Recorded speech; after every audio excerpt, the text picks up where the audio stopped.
Will be a public hearing held by the Urbana City Council, and that'll be followed by the Urbana City Council Committee of the Whole meeting. Before we begin the hearing tonight, I wanted to take a moment to recognize that today, on the eve of the inauguration, is a national day of mourning for the over 400,000 people who have lost their lives to COVID-19 since the pandemic began. And today here in Champaign County, we dedicated a memorial to the 102 victims of COVID-19 as of this morning. This memorial is in place at the Unitarian Universalist Church. There are 102 hearts in the ground there, and each of those hearts represents a life lost, many years unlived, and families and friends who are grieving. So I would like to ask us to take a moment of silence to recognize and honor their memories. Okay. Can everybody?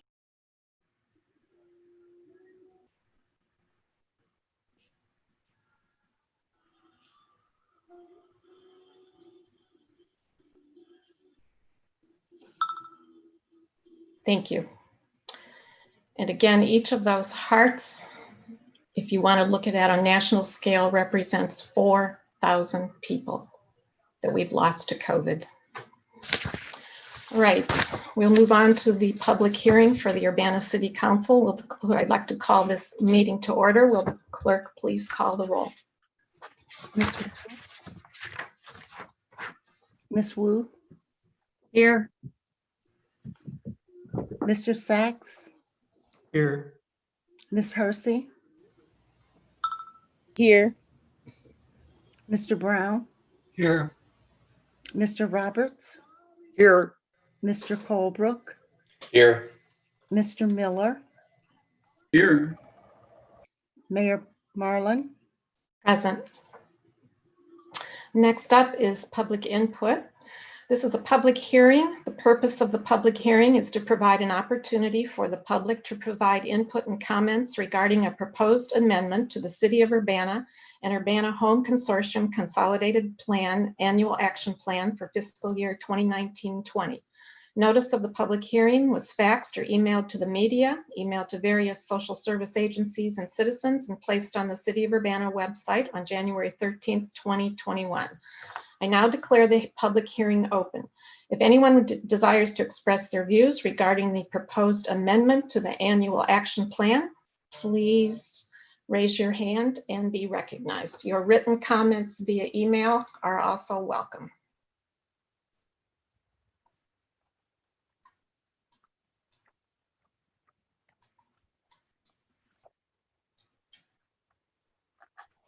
All right, I'm not seeing any hands raised.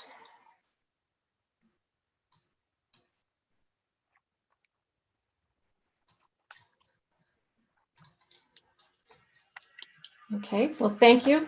Since there are no comments, I now declare the public hearing closed. And with no further business before this hearing, we are adjourned. And we'll begin immediately with the City Council Committee of the Whole, which will be chaired by Sharice Hersey. Okay, I'd like to call this meeting of the Urbana City Council Committee of the Whole meeting to order. Will the clerk please call the roll? Ms. Wu? Here. Mr. Sachs? Here. Ms. Hersey? Here. Mr. Brown? Here. Mr. Roberts? Here. Mr. Colebrook? Here. Mr. Miller? Here. Mayor Marlin? Present.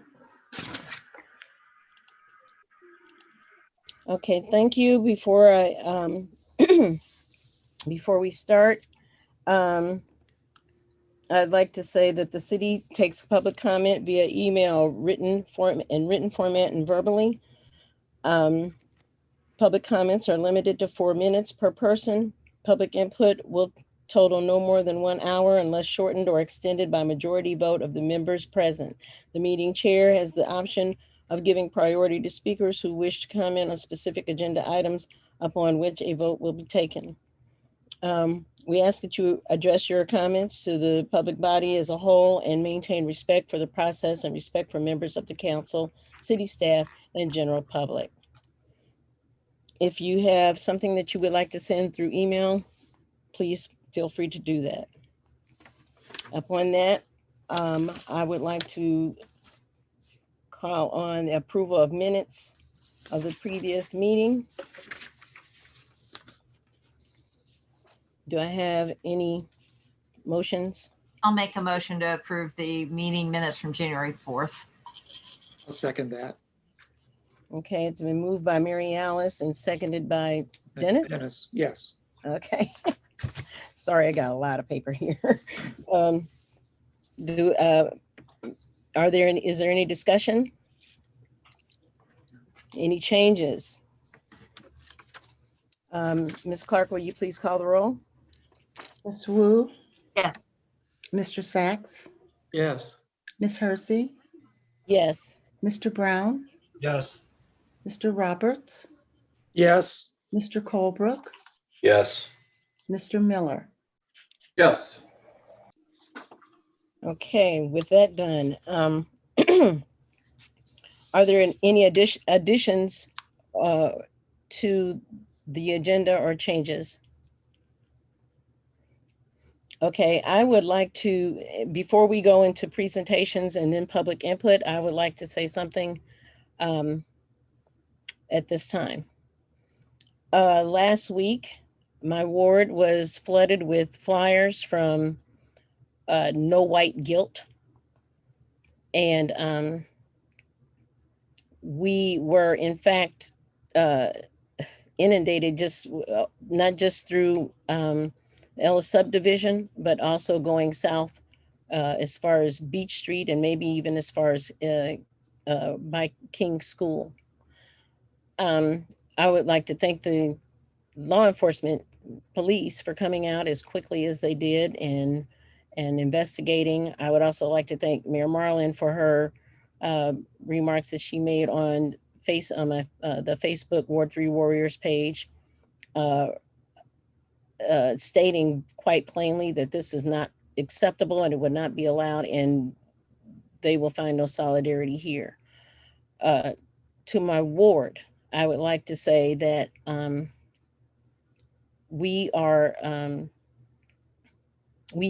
this is not new for us. We will be vigilant and watching and taking care of each other and watching each other's backs because of all of this mess that happened in DC. Some people are really feeling that this is okay, and it is not. I just ask that everyone watch yourselves and watch your neighbors as much as possible. This is not something that's going to go away quickly. This is something that will probably be around for a very long time, and we need to be cognizant of that and aware. The investigations, I'm sure that will probably be ongoing if this continues, have been handled, I think, well by our police force and our detectives, and I expect that this will be something that will also be in continuation as long as we feel that we are under threat. And I have taken it as a threat, and I will not be intimidated in my community or in my home, on my block. And I think I can speak for everyone in Ward 3 when I say that. We will not be intimidated. So with that said, I just wanted to move on from there. The next thing will be an announcement also from Mayor Marlin. All right, as far as we're starting our you had something that you wanted to say. Yes, I just wanted to follow up on Sharice's comments. In addition to public statements regarding this absolutely unacceptable behavior, the city of Urbana has mailed messages to residents in the Dr. Ellis subdivision, and the messages read, These are postcards that should arrive in their mailboxes tomorrow or the next day. Dear friends, last week your neighborhood found hateful messages in driveways and yards. Today, I want you to have this message of love and concern from your community. Please know that we stand with you against racist attempts to divide our city. We condemn these hurtful actions and will do our best to determine who's responsible. Sincerely, Mayor Diane Marlin, on behalf of the people of Urbana. Thank you, Mayor Marlin. And let me see. We're going to have a presentation regarding the audit. Okay. Yes, and we have Shannon Clark here, who is our new Deputy Finance Director, and she's going to get this started. Good evening, everyone. I'd like to introduce Joe Lightcap, who is a partner with our audit firm, Baker Tilly. Before Joe goes over the FY20 audit reports, I briefly wanted to mention a few items. First, the audit reports are prepared on a different basis of accounting than the reports you're used to receiving from us throughout the year. The Comprehensive Annual Financial Report, also known as the CAFR, is prepared on the modified accrual basis of accounting per accounting standards, while the budgeting and quarterly reports that you receive from us are on the CAS basis of accounting. Also, there are some differences in the way funds are presented. For example, the general fund in the CAFR includes other small funds for presentation purposes. For your reference, all reports being presented today are available on the city's website. And then lastly, I'd just like to thank the accounting and auditing teams for all of their hard work. Both teams found ways to work effectively and remotely given the challenging year due to COVID. So thank you. And I'll turn it over to Joe. Hi, everyone.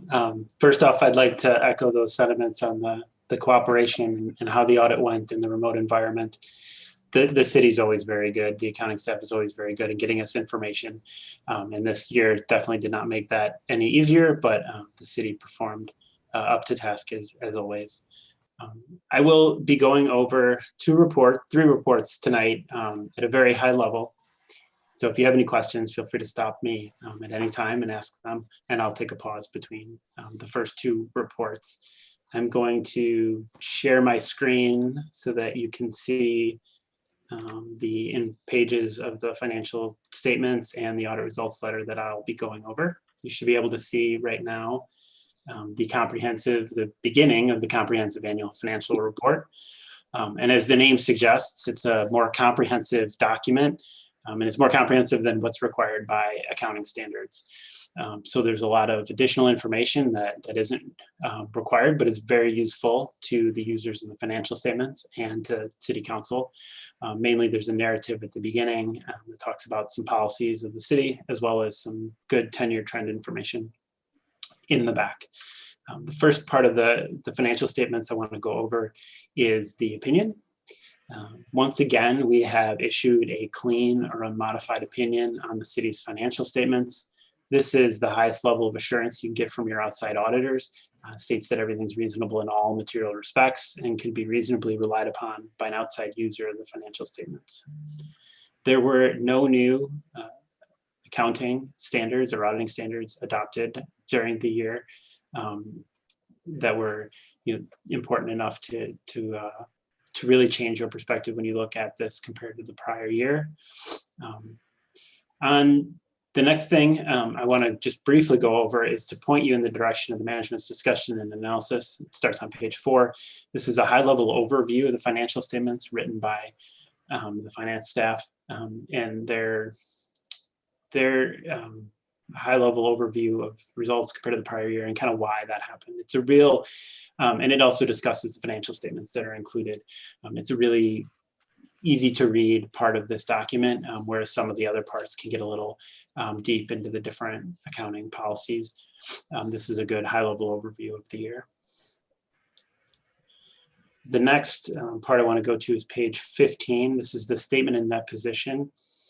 So as was mentioned, these financial statements are on a different basis of accounting. We'll go over the modified accrual ones in a second, but there's also the full accrual financial statements in the beginning of the report and the statement of net position.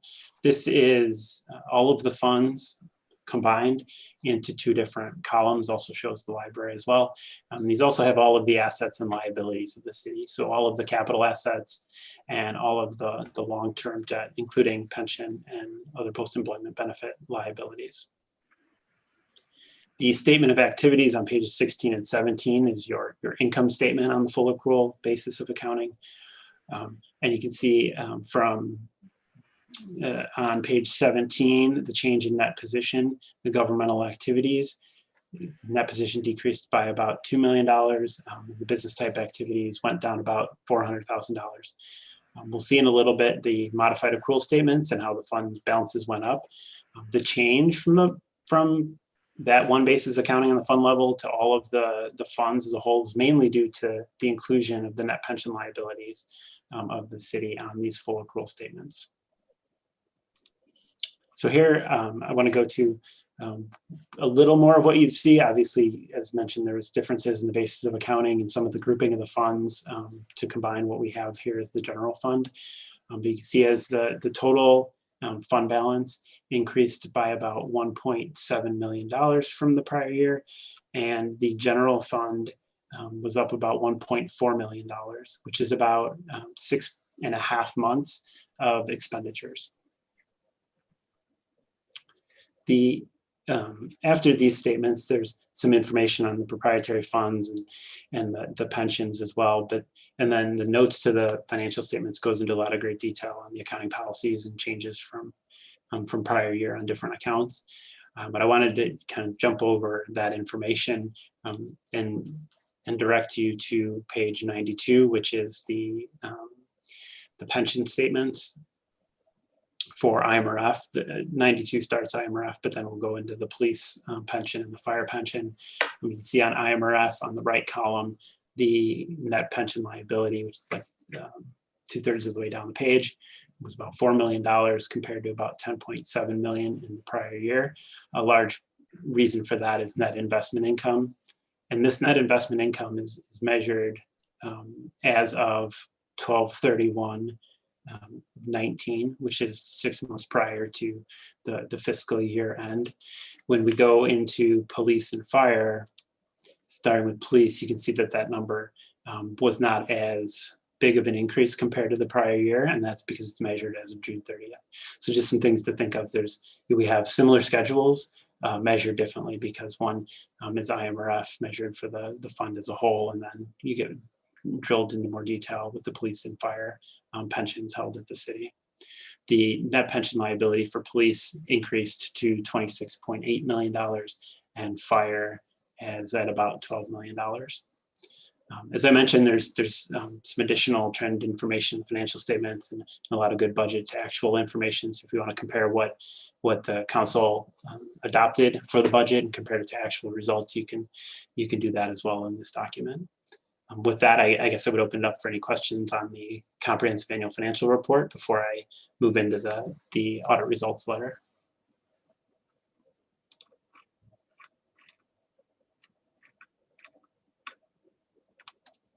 Okay. So I'll go into the audit results letter if there's no question. Sharice, I had a question. Okay. I was waiting to be recognized by the chair. You're on mute, Sharice. Go ahead, Jared. Thanks. Joe, that was one of the things I remember from our last audit. And can you just provide a quick reminder for council and the public where the easiest place to look at, our budgetary decision versus our budgetary result in the report? Yep. So for the general fund, there's two different spots. There's page 88 has kind of more of a detailed schedule of revenues and expenditures. Maybe no, sorry, that's the one. So page 88 and page 9 have the general fund budget to actual results. You can see revenues were about $1.8 million under budget. But then on the expenditure side, you were quite a bit more. You were about $3 million under budget. So the excess was about 1.5 million, and whereas you budgeted for a $300,000 increase. And then you get into your other financing sources and uses, which are transfers in and out. And that you can see how that results into the $1.4 million increase in fund balance for the general fund. There are additional, the other major special revenue funds and other funds have budget to actual schedules after the fire pensions schedules. There's combining schedules for your different non-major funds. And then starting on page 112, there's additional budget to actual schedules. Okay, thanks. Appreciate that. Any other questions? Okay, Joe, I guess you can move on to the next thing. I think I did see a question. Oh, Dennis. Okay. You're on mute, Dennis. Okay, there I go. Thanks. Earlier in the report on page 10, the last paragraph, you talk about it's called current year impacts. And it says that the government activities experienced an increase in expenses of 1.4 million from 47.4 million to 43.3. And I'm wondering if those numbers are reversed. If we're having an increase, it wouldn't go from 47 million to 43 million if it was an increase. Am I reading that wrong? Yeah, you are correct. The expenses this year were 47.4. I can go, sorry for the scrolling. And that was page 10. Yep, I want to show it because I want to show you here. I can make this a little bit bigger. Here's the expenses over the past 10 years in the back. You can see in 2019, they were 44 million. So for governmental activities, they were 43.3. So they did increase from the prior year. So the language is reversed a little bit. Is reversed, yeah. Okay, that's just something I caught. Then I have one more question. Our central TIF shows a deficit this current year, the funds of $82,000. Is there any background on what the expense was that created the deficit in the central TIF district? Maybe it's not something you actually know. I would have to either defer to the finance staff or we'd have to get back to you after the meeting. All right. Yeah, I'm gonna say we think that was just a timing issue, but we can dig into that a little bit more and get back to you. I realize the TIF hasn't probably grown very high, but I was just sort of wondering about how it could be a deficit so soon. Thank you. Are there any other questions? Grace, I have a question about pensions. Okay.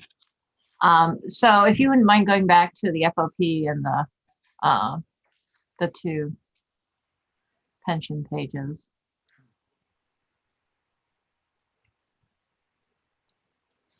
So if I'm reading this correctly right now, the net liability is not the net pension liability.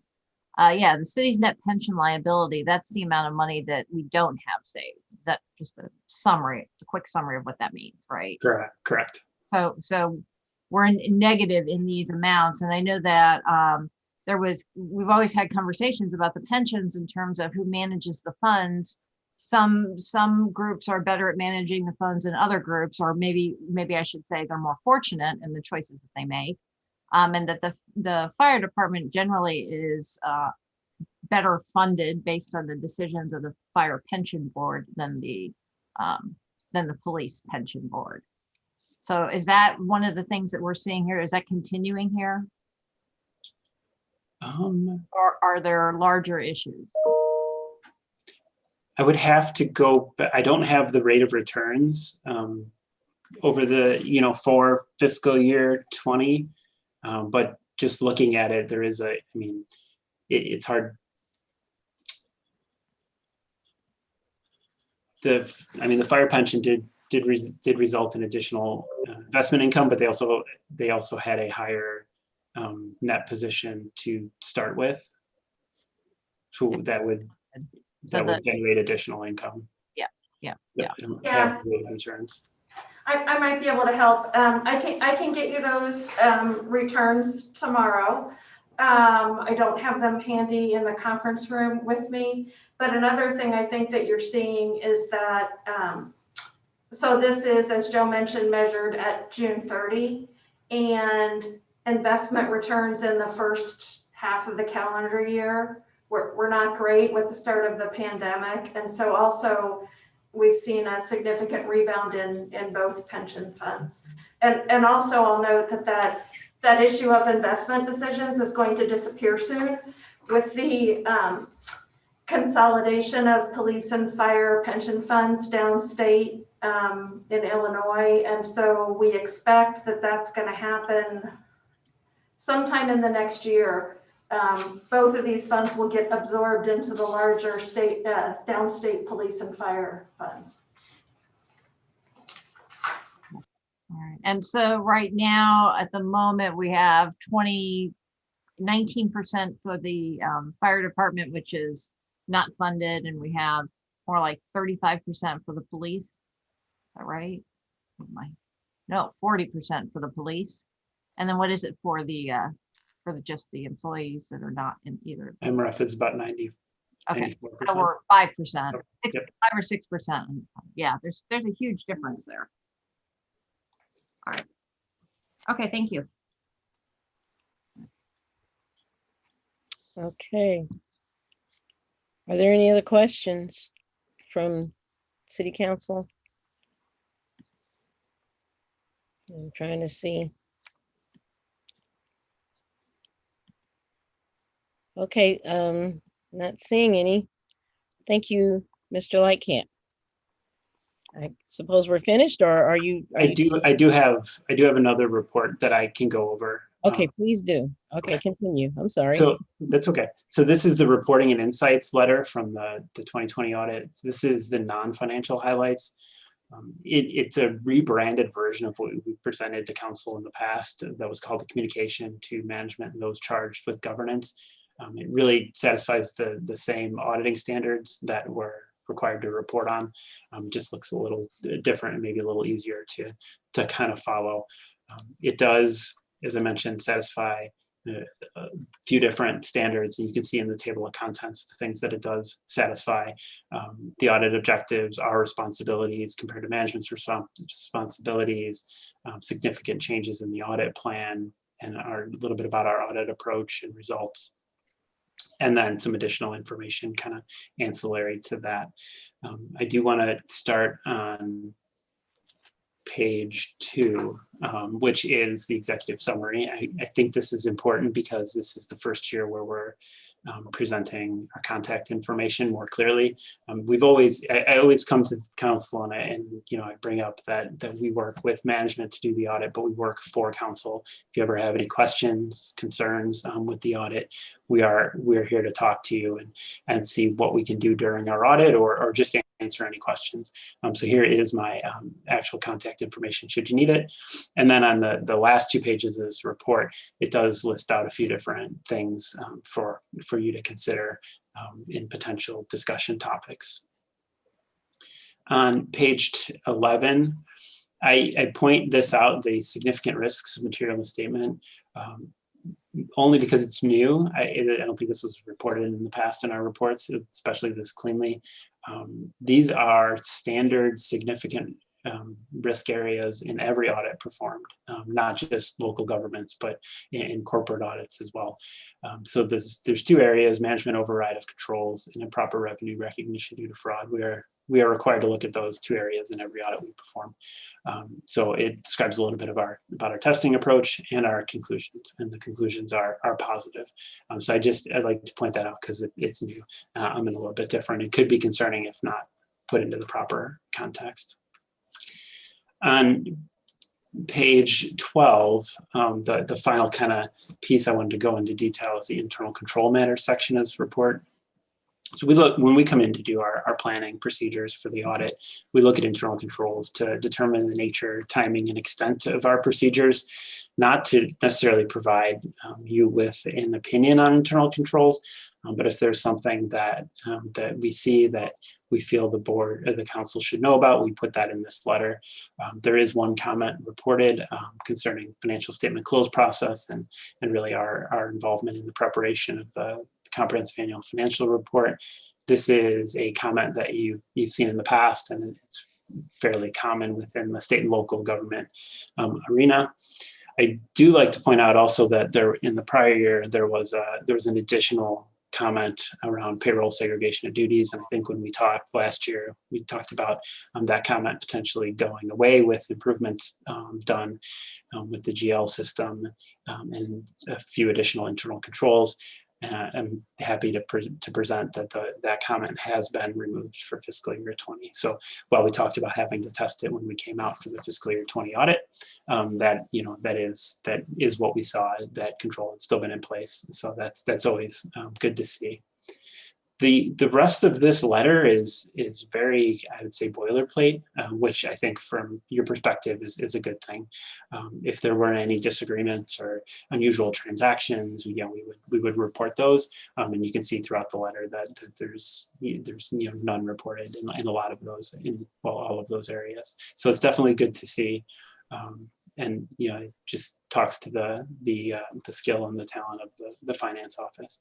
And this letter in particular, the internal control matters, is designed to point out things that we see, like room for improvement. It doesn't obviously list out all the good things that the finance staff and the rest of the city is doing. So I do like to point that out, that this is geared towards that and not necessarily geared to be a positive letter. So with that, I would open it up to any questions on the audit results communication.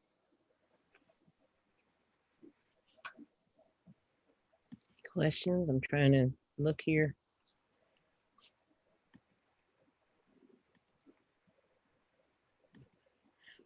Okay, I don't see any questions. Does anyone want to have a comment or anything? Okay, are you finished, Mr. Lightcap? I am finished. Okay, thank you very much for your information, and we really appreciate it. Thank you for having me. Have a good night. You too.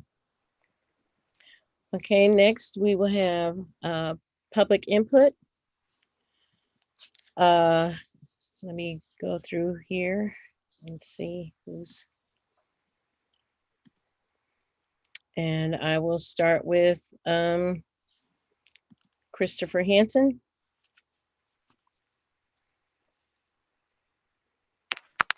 Charisse, can you hear me okay?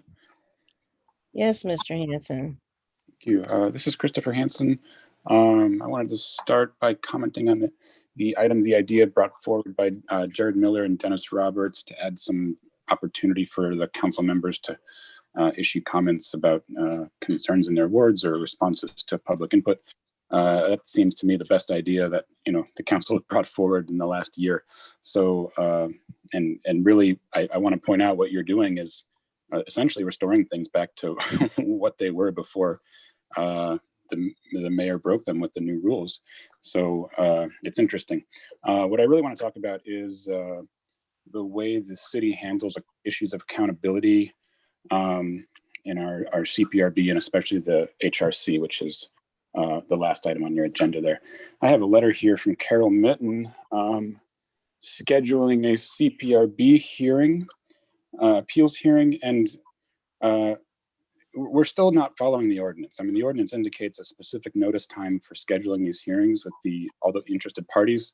I think you guys probably recall this came up before, and we're still not in compliance. So I don't understand why this is so difficult. And what's infuriating is that in every instance possible, the posture of the city is to obstruct access by residents to a particular process, and to always excuse misconduct or refusal to comply with the established processes by the city and city staff.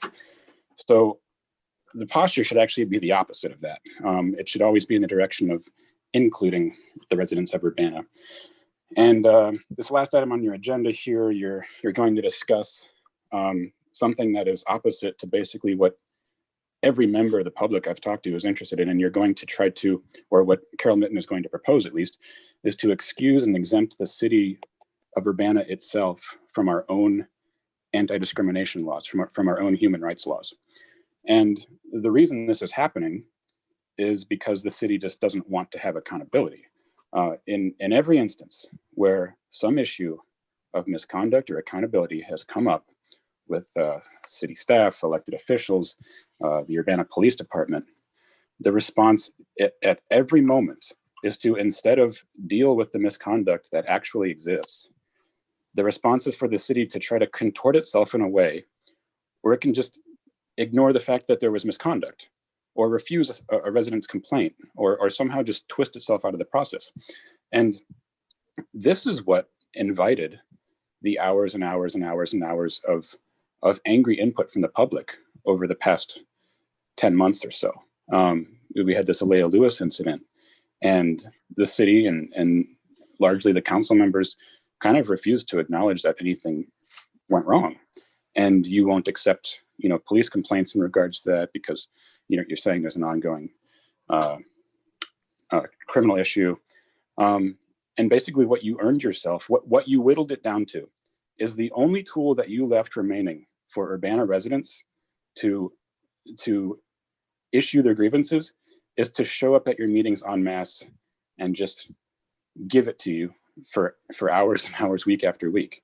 And now you're doing the same thing with the Human Relations Commissioner. That's what you're going to be pressured into doing, is to remove the city itself from its own anti-discrimination laws. And I sure hope you guys are prepared to explain, if you are going to push this forward, I sure hope you guys are willing to explain why everyone else in Urbana should have to comply with our anti-discrimination laws, but for some reason, the city, its employees, its staff, its agents, and everyone related to the city is expected that they shouldn't have to comply with those anti-discrimination laws. It's the wrong thing to do. You shouldn't do it. If you see a process problem, a mechanism problem, then change the process. Don't just exempt the city. Thanks.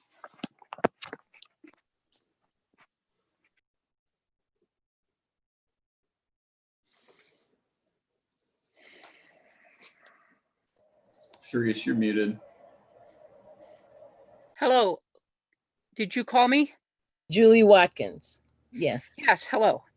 And you can hear me, good.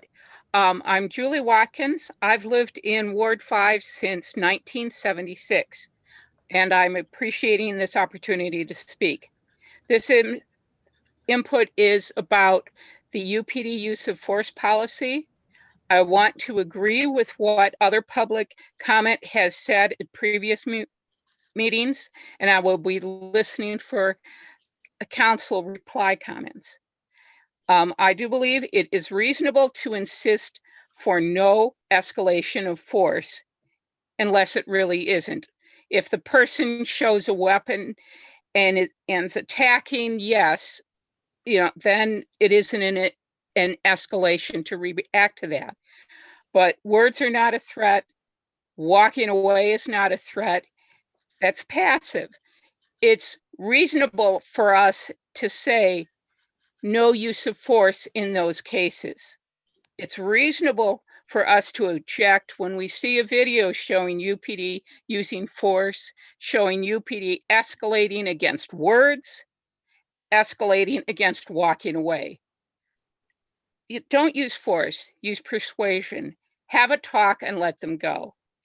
If UPD doesn't incorporate what ACLU and other groups have put input in, how to close the loopholes, Danielle Chenoweth pointed out language in the then proposed policy would facilitate implicit bias, but we want to remove that. So I hope the policy's been revised, because really what you permit, you're promoting. Please don't tell me through policies, please don't tell Urbana residents through these policies that you're okay with perpetuating the implicit bias that's already been proven. Don't tell us that it's okay with you that police do what they do with a little bit of pretty up on the edges. You've already been evasive on many matters. There's other public input has given examples. That doesn't help community trust. I want you to use these policies to try to regain that trust. When you, in essence, try to call an apple a desk, that doesn't help with trust.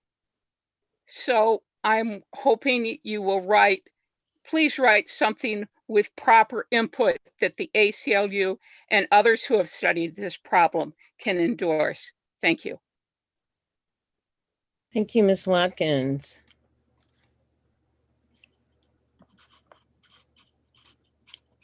Okay, next we have Tracy Chong.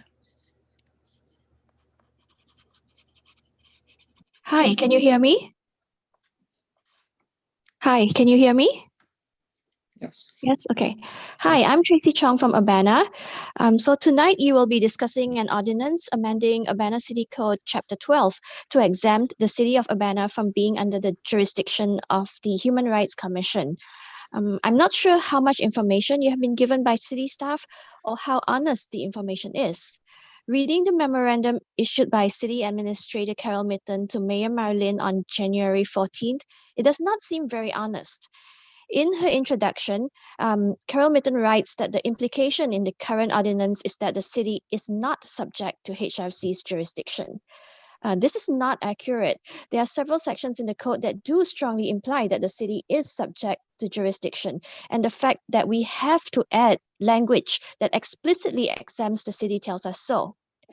At the November 10th special HRC hearing, it was a unanimous decision by the panel that the city's hiring practices do need to comply with the Human Rights Ordinance with regards to discriminatory hiring practices. The panel also agreed that based on the current ordinance, the HRC does have jurisdiction over the hiring practices of the city. What's alarming is that Carol Mitten wrote a letter to the HRC saying that the city is disregarding the outcome of the hearing, and moving forward, the HRC has no jurisdiction to ensure the city follows its own anti-discrimination policies. She then says that the outcome of the hearing is void because of a technicality. The proposed ordinance suggests including a statement saying that the city intends to follow its human rights ordinance. However, after the November 10th hearing, Carol Mitten wrote in her letter to HRC members that the city is going to continue disregarding the ordinance. These actions do not inspire any trust that a simple statement will hold the city accountable to its own ordinances. In addition, the city has shown from past actions that it can choose to enforce or not enforce its ordinances at whim. In today's memorandum, Carol Mitten gives reasons such as conflicts of interest and the difficulty of the city prosecuting itself. However, I urge City Council members to not take these reasons at face value and to look for other solutions. For example, the city could use outside counsel to defend itself should the city be a respondent in a hearing. It's also worrying that the city seems to hold influence over a commission that is supposed to be independent, like the Human Rights Commission. HRC members have been discussing this issue since last June, and from listening to all their meetings, it seemed to me like several board members who were tasked with reviewing the ordinance agreed that there are sections in the Human Rights Ordinance that conveys the intent of the ordinance to have jurisdiction over the city.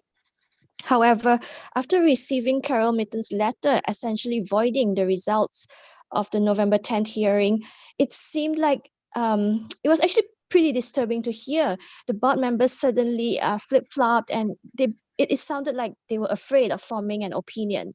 And they're now tasking you, council members, with making the decision. I think this is, I felt very disturbed hearing that. And I hope that you will weigh this decision and not just follow what city staff is telling you to do. Thank you.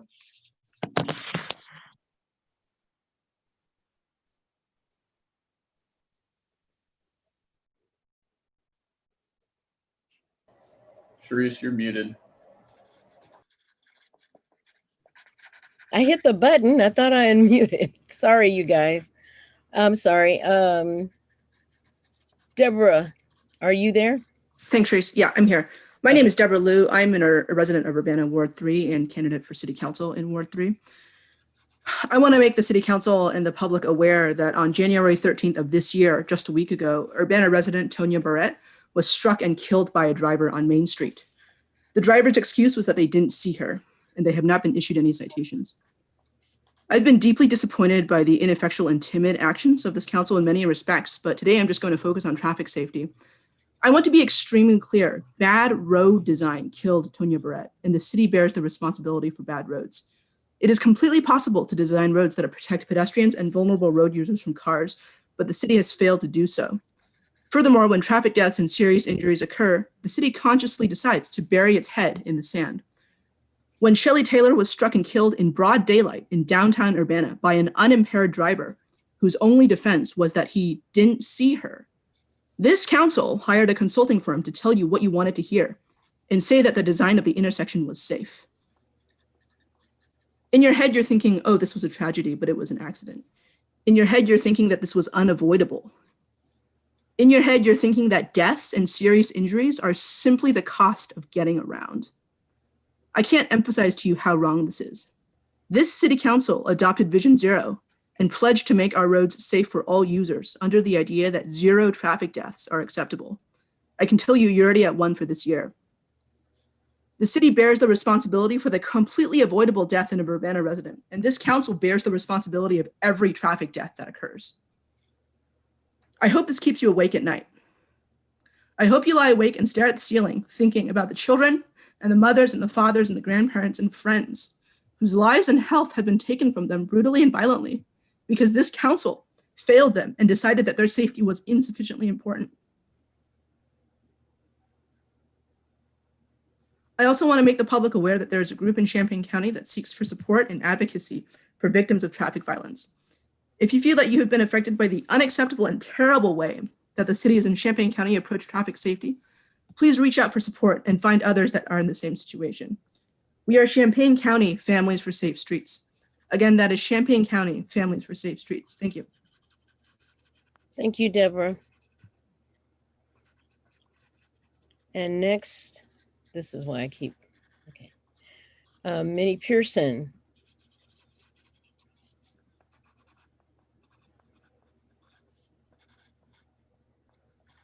My hand was down, but I will speak. I know that I'm Minnie Pearson, NAACP president.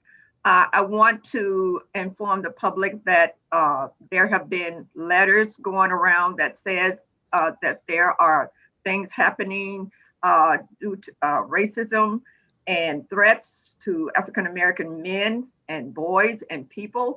I want you to know that that did not come from the NAACP. It is a host. There are people out there that would further divide us. So that is not true. And we will be meeting with the mayor tomorrow at 2 o'clock to discuss the ACLU and the NAACP equally will be meeting to talk about the reforms of the draft for the police. So we will talk a little bit later, but just to know that we are working on a meeting tomorrow. Thank you. Thank you, Ms. Pearson.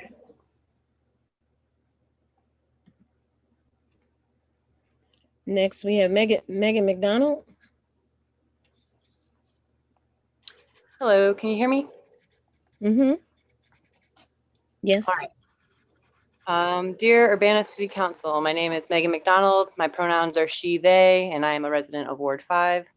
Really quickly, I just want to say that people ask if you can hear them because this is a virtual meeting with multiple avenues for error. So clarifying this helps with technical difficulties and any citizens with disabilities. So please keep this in mind when people ask you if you can hear them and respond accordingly. I also wanted to mention really quickly that I, and I'm sure other members of the public, appreciate that explanation of the public hearing public input section earlier.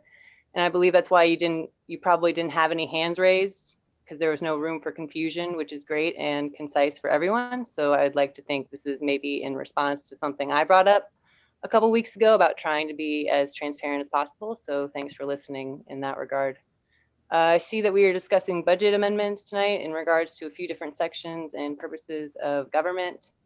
I'd really appreciate if at some point we could go back to Mayor Marlin's comment from July and about being all for reallocating funds and seriously talk about amending the $11 million in the police budget. Those $11 million could be used to keep our community safe in other ways.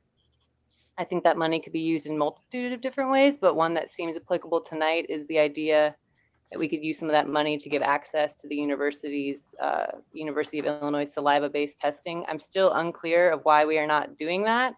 Regardless of how difficult or costly it is, I believe it would be worth it. On top of the police funds, we have over $300,000 in funds to assist with COVID-related impacts. Using those funds to make sure everyone is housed in Urbana is a great effort. That no one is out in the street in this pandemic and the cold should be a huge priority in Urbana. I also think the suggestion mentioned in the amendment to use the funds to help businesses retain their low-income employees is a good idea. And then we wouldn't feel the need to push for people to go eat indoors when it's really not safe to do so.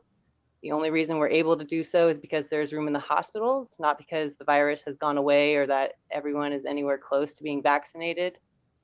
Anyways, back to the police, and another great comment by Chris that was emailed to you all, and I think the public should be aware of. So I'm going to read that really quickly. Chris emailed you and all of the Urbana primary election candidates and said that I think it would be appropriate for the mayor and the council to explain their intentions to the public and the candidates in regards to the city of Urbana and the Fraternal Order of Police contract.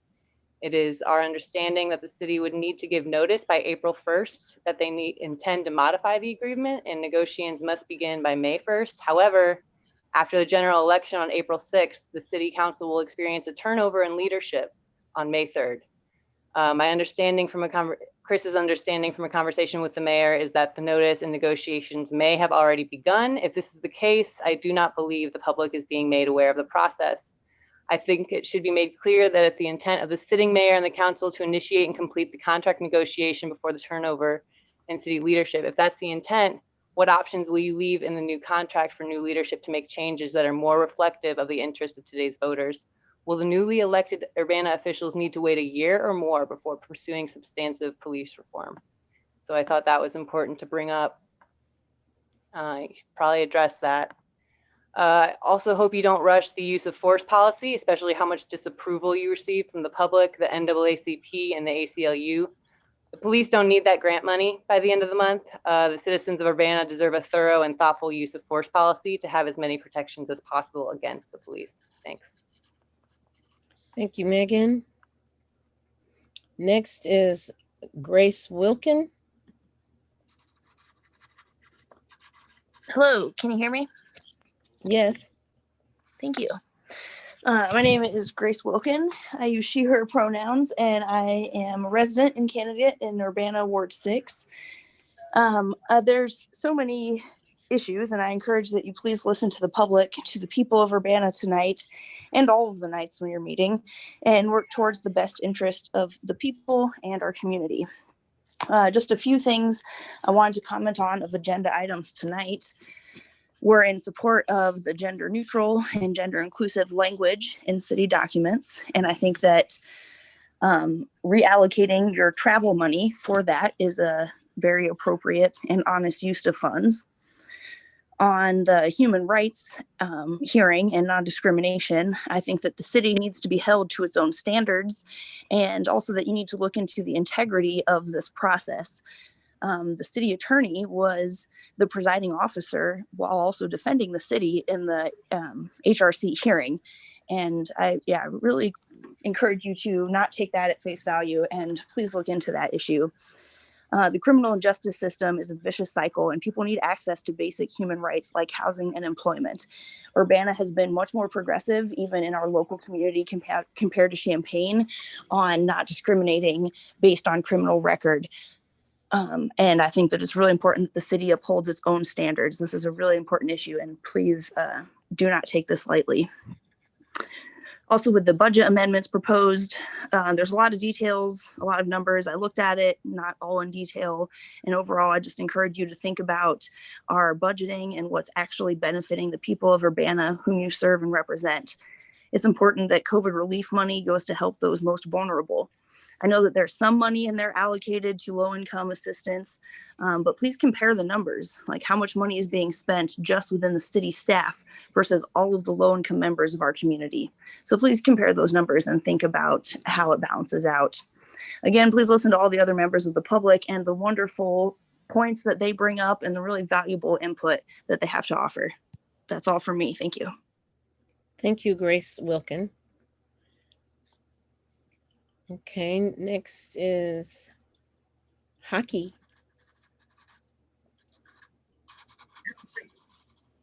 Hello, can everyone hear me? Yes, I can. Hi, my name is Haki. My government name is Drake, but my name is Haki as well.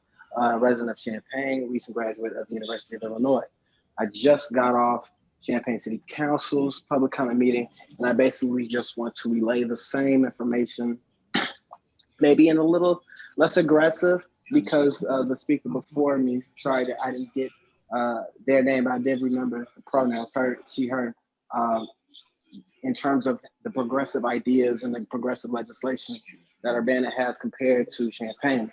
So Urbana, let's speak for real here.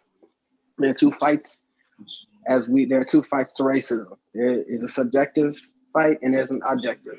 We have to fight the anti-intellectualism that has become a part of the fascist ideas of the right, spreading conspiracy theories instead of awarding and rewarding and pushing intellectualism. Notice that I did not say academia, as my intellectualism has actually come before coming to a predominantly white institution. So there are books out there. There is real time to get politically educated. Subjective measurement is the ideologies, the theology, the anthropology of it all, the thinking and the consciousness of the people, the spirits of the people. The objective measurement is understanding reparations are needed. The defunding of the police and even to the abolishment of police is needed in terms of resource allocation, where that exploitation and historical disfranchisement, those are objective measurements. So because Urbana has this sort of kind of aura or front face type of feeling where it's a little bit more progressive than Champaign, show that you're more progressive than Champaign. And let's talk about the Richie Turner law. Let's talk about actual legislation so that we can remove officers from domestic violence situations and only based off level 1, level 2, level 3. There are certain levels to this. We cannot just simply replace a system with another system of oppression, another system of settler colonialism. So let's talk about legislation that the community has we're currently writing it up and we will be presenting to you all. I expect Urbana, and again, I thank Brother Pep, I thank Lamont Peppers, and for starting the dialogue that is needed to actively address the issues in Urbana. I'm here to also pledge support for Megan McDonald, Andy Ma, there are other ones, so I can use Jared, shout out. And again, I know these people. They've been out here in the streets. I ask that you all too, if you are to seek re-election and acceptance by the people, I expect to see you all more in the streets with the people, not at Blue Lives Matters protests or Back to Blue protests. Here's another objective measurement and subjectivity at the same time, because it speaks to the dire situation at which we are in. Any officer that flew, not attended, but flew to DC around January 5th or January 6th must be removed from the Urbana Police Department because of the subjectivity of the dire situation of racism, which is because of the ideology. The ideology is so embedded with the system. the objectivity, the objective measurement. We must attack both, but understand that there are two battles that we must face. Thank you. Thank you, Haki. And our last person that I see up is London Grant.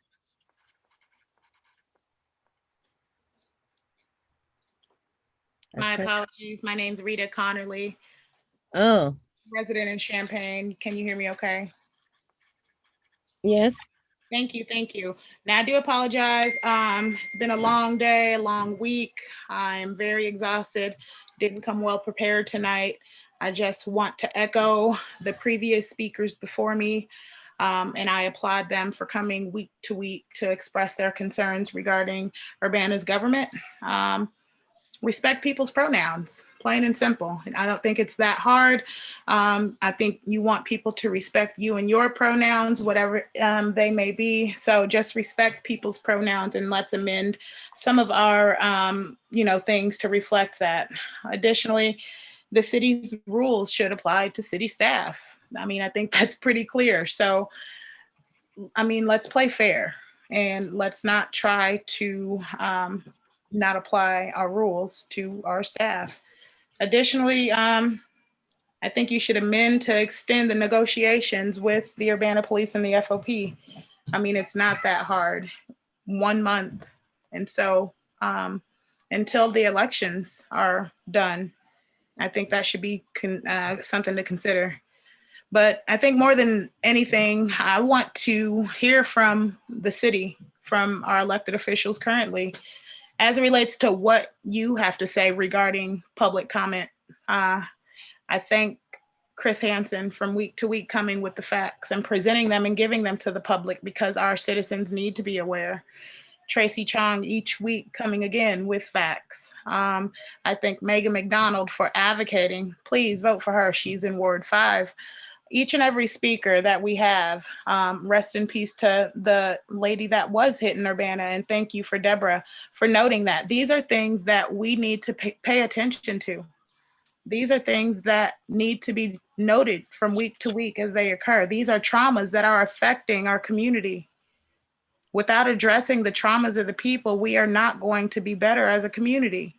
I don't understand how difficult that is. And you can only be empathetic. I understand that, but we need to sympathize with others. And for a moment, just place your shoes into their feet, your feet into their shoes. I'm sorry. I'm very disheartened, but again, I want to hear from you all. Oftentimes we don't hear from you. So please tonight, address some of the public comments that were given. Thank you. Thank you, Rita. Next is Justin Hendricks. Can you hear me? Yes.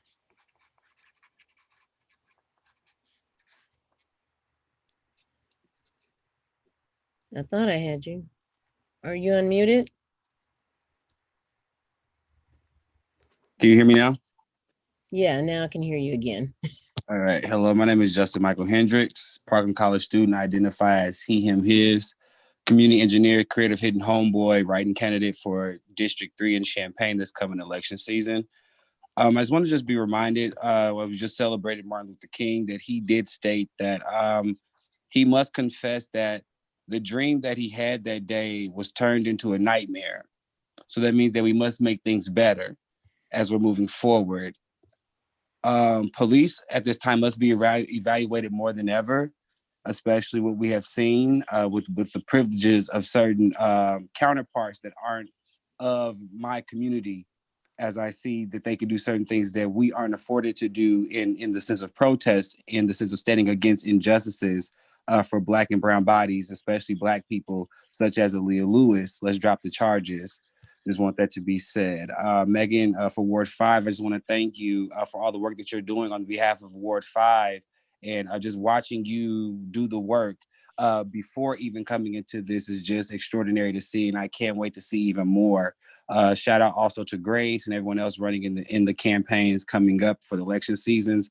For the one who wrote the letter that I read concerning the HR in Urbana, If Jim Crow wasn't gender neutral, then I'll just say Jane Crow. To have read such messaging, literally allowing racial bias to take place in protecting people's systemic positions is very detrimental to the society, and one who thinks that such must step down.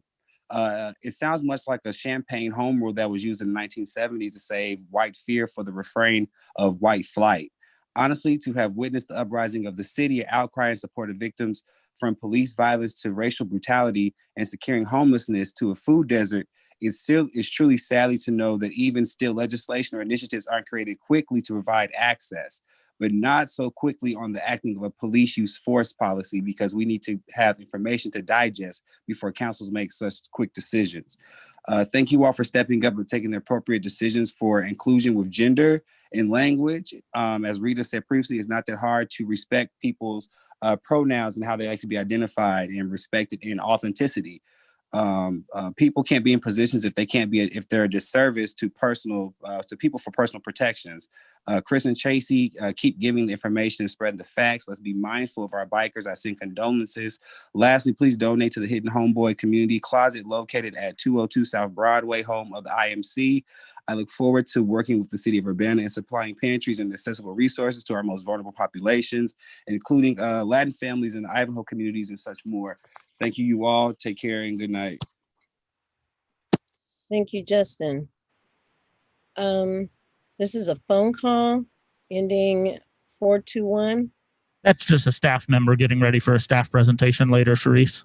Oh, okay. I think that's it.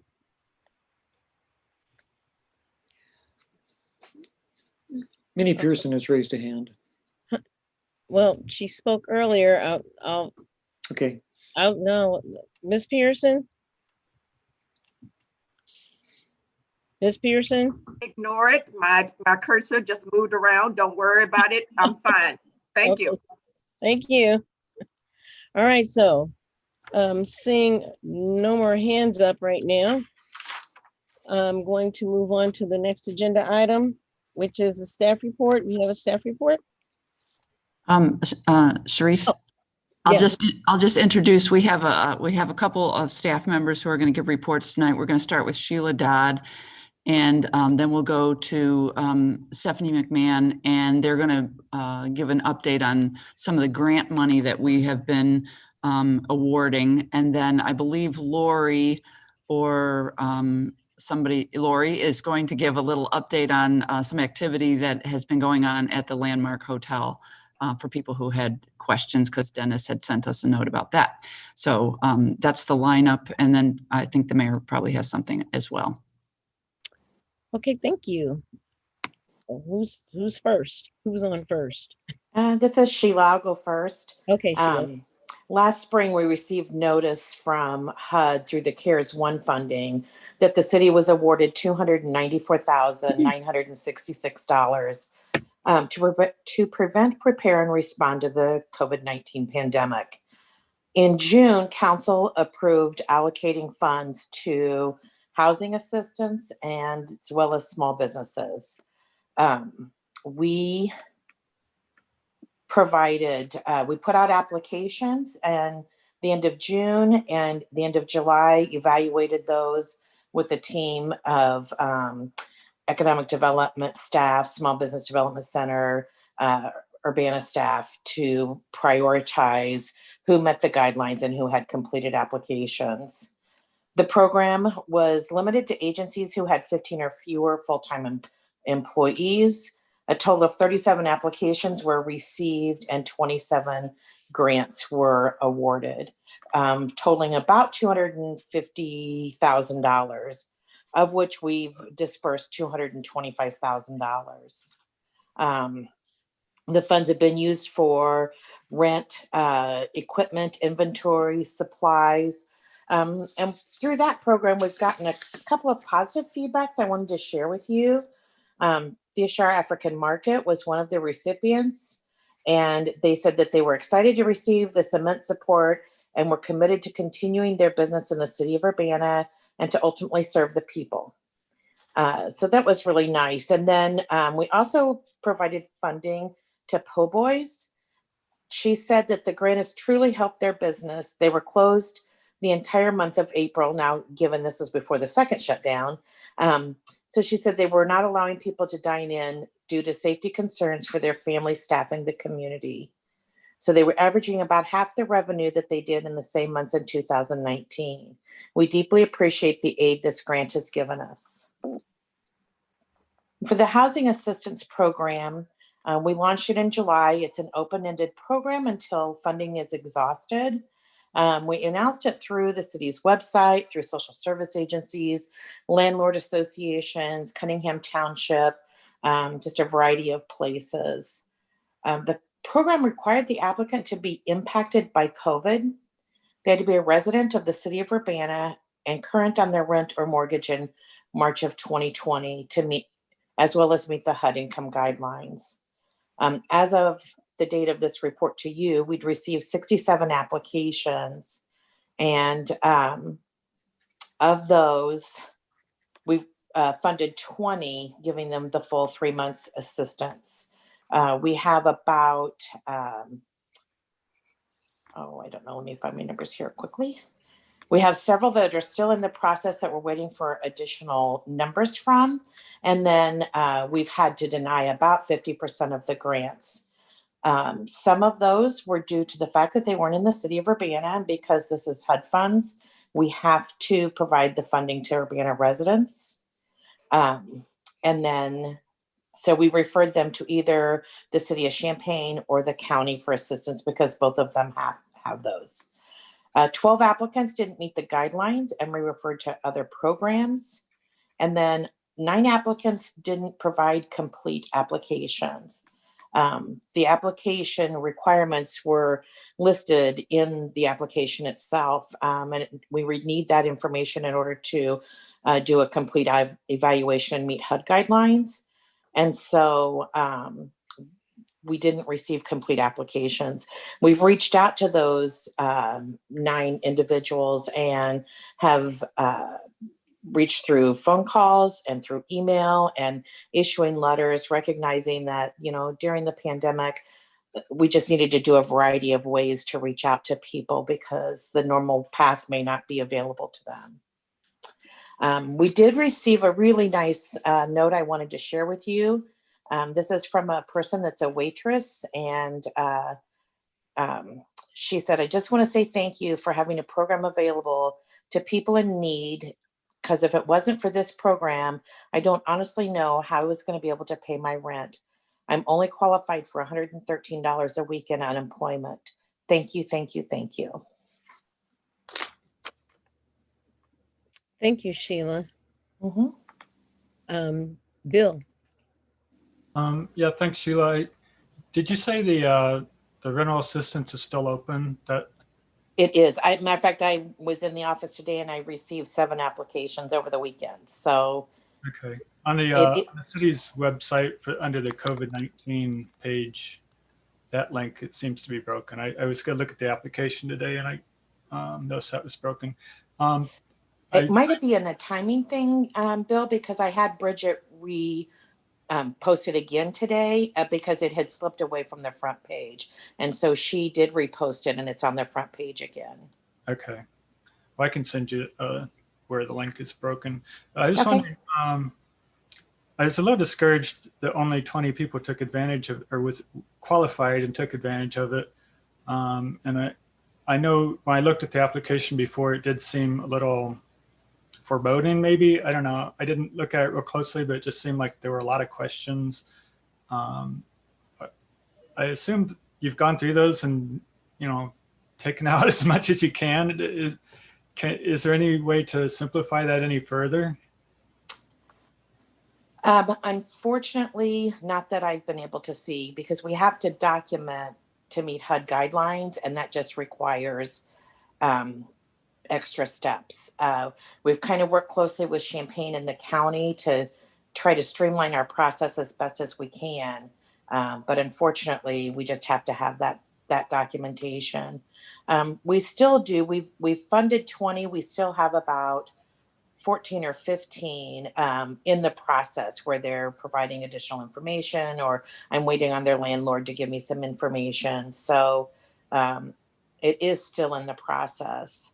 And then last week we received notice that the county may receive a direct allocation of funds through this CARES funding that was signed the end of December. And it'll bring a lot of money to Champaign County Regional Plan Commission that'll provide rental assistance. So today, the people that we've had to deny for a variety of reasons, whether they weren't in the city limits or they weren't current on their rent in March, those restrictions seem to be a little looser than mine. So I'm sending letters to those people, encouraging them to reach out to Regional Plan Commission, because that program will allow up to 12 months of rent assistance where mine only offers 3. So we're trying to work together to find the best path for everyone to get them as much funding as we possibly can. Okay, thanks. I realize that HUD places a lot of restrictions and hurdles, and you need to provide a lot of information for that. But I appreciate the way that you've reached out to try to help people fill out the application too. Okay, are there any more questions for Sheila? All right, thank you, Sheila. And who's next? Stephanie? Yes. All right. Good evening, everyone. I just wanted to give a brief update on the CURES economic support grant that we administered. I came to you last fall asking that we apply for funding from DCEO to create these grants, and we were awarded $500,000. We worked closely with Champaign and Urbana, or Champaign and Rantoul, and we created a very similar application process. We were all awarded near the same time and rolled out our programs at the same time. Ours had the largest grant at $20,000 max. It was a very quick turnaround because the grant and the funds that were eligible for this grant had to be spent by December 30th. So we received and have awarded 32 applications, 32 awards, totaling $240,000. And remember, these funds went to reimburse businesses for COVID eligible expenses. So everything from plexiglass to PPE. There was a wide variety of receipts that I went through to review these funds and get the money out there to the businesses. So we were working pretty fast and furious to get that done by the deadline. And the businesses were very grateful to working with us and are very anxious to get things open again and be prepared to do that safely. So we do have remaining funds that DCEO wants us to use. We're just waiting for legislation to pass telling us how we can use those funds, if the grant can be extended or changed in any way so that we can expend them to the businesses that need them. So I'm glad to answer any questions you have. Are there any questions for Stephanie? Stephanie, you gave us a list at one point. Is that the list of businesses that were helped under this grant? It could have been. I keep a list of all the businesses that have received even big and PPE funds. So I have a full list of all the businesses in Urbana that have received any type of funding from the start of COVID. And I'll be adding this list of those CURES recipients to that list along with Sheila's grants too. So I'm glad to send out anything you'd like. That would be great if you could send us. Thank you. Any more questions? Okay, thank you, Stephanie. Thanks. And next is Lori. Thank you. I wanted to respond. Dennis had asked for a little bit of information about the activity that he and others have probably seen around the Landmark Hotel. So a few weeks ago, there was a sprinkler issue in the 1982 portion of the hotel. So there has been some water damage. So what you have seen put into dumpsters is wet drywall, wet carpet, wet mattresses, that kind of thing. So they're clearing out the items in the 1982 part of the addition that were that experienced water damage. So that is the extent of the construction or deconstruction at this point. Okay, thank you so much. I rather imagine that there was probably a problem similar to that, but it's good to get confirmation. I appreciate it very much. Anything we know about actual reconstruction coming up for the developer himself? Well, I was going to reach out about the first of the year to kind of find out where they were with that schedule, but then the water issue came up, so I'm allowing them the space and the time to resolve that. And then maybe in the next week or so, I'll reach out and see how they're doing on the design work. Thanks so much. Are there any more questions for Lori? Okay, thank you, Lori. And we have another one from Stephanie? No, okay, anyone? Mayor Marlin? Just a couple notes. First of all, I want to thank the grants management staff, the economic development staff, CD, for the tremendous amount of work they did over really the holiday between Christmas and New Year's. They were processing these grants. The state gave them impossible deadlines to meet, and they met them. So I just want to thank everybody for their hard work. They really, really pushed the money, took the money in, and we pushed it out the door as fast as humanly possible to get it into the hands of the people who needed it. So we owe thanks to our staff for that. Just a note on the use of force policy, I wanted to repeat, you heard before, we have a meeting scheduled tomorrow with representatives from the NAACP and the ACLU to continue the discussion about the use of force policy and to get more into detail on the suggestions and feedback that we got over the last week from public input. We're taking that to heart. I want to let the public know we're going to take the time necessary to get and to create a use of force policy that works for our community. So I want to thank everyone for the input provided there.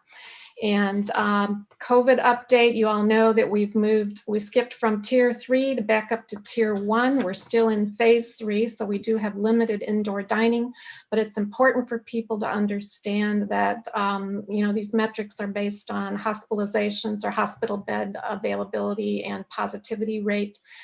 And we moved to this tier because we now have the hospital beds available. The virus is as dangerous as ever, and in fact, the new variant is here in Illinois. It's going to be arriving in Champaign-Urbana, and students are coming back as well. So we need, the new variant of this virus is more contagious than the current one. So we still need to maintain masking, distancing, and all the prevention efforts that have gotten us through to this point. And when you have an opportunity to get a vaccination, please do. That's going to be the key to us getting through the pandemic. So again, some indoor dining, some bars, restaurants, or bars if they have to be serving food, otherwise they cannot be open for just drinking. And then some other indoor activity is allowed as well. So, but again, we ask people to maintain your prevention efforts. Thank you. Thank you, Mayor Marlin. Are there any questions for Mayor Marlin? Okay, moving on to our next part of our agenda, which is resolution number 2021-01-001R. A resolution accepting the assistance and firefighters grant program COVID-19 supplemental AFGS funding from the Federal Emergency Management Agency, FEMA, United States Department of Homeland Security, Fire Department. And I think we have Chief Laus. Chief Laus. Yes. Good evening. Can you hear me okay? Yes. Okay, thank you. I appreciate the opportunity to give you a brief explanation on this. You have the memo in front of you, so I'm going to give you a little bit of the crib notes of that memo. Back in May, June area, the county fire departments got together and decided we're going to try to take advantage of the supplemental grant through the Assistance to Firefighters grant process, which helped us to secure some dollars for personal protective equipment. We applied as all the departments were invited to be a part of that. We put all of our figures together.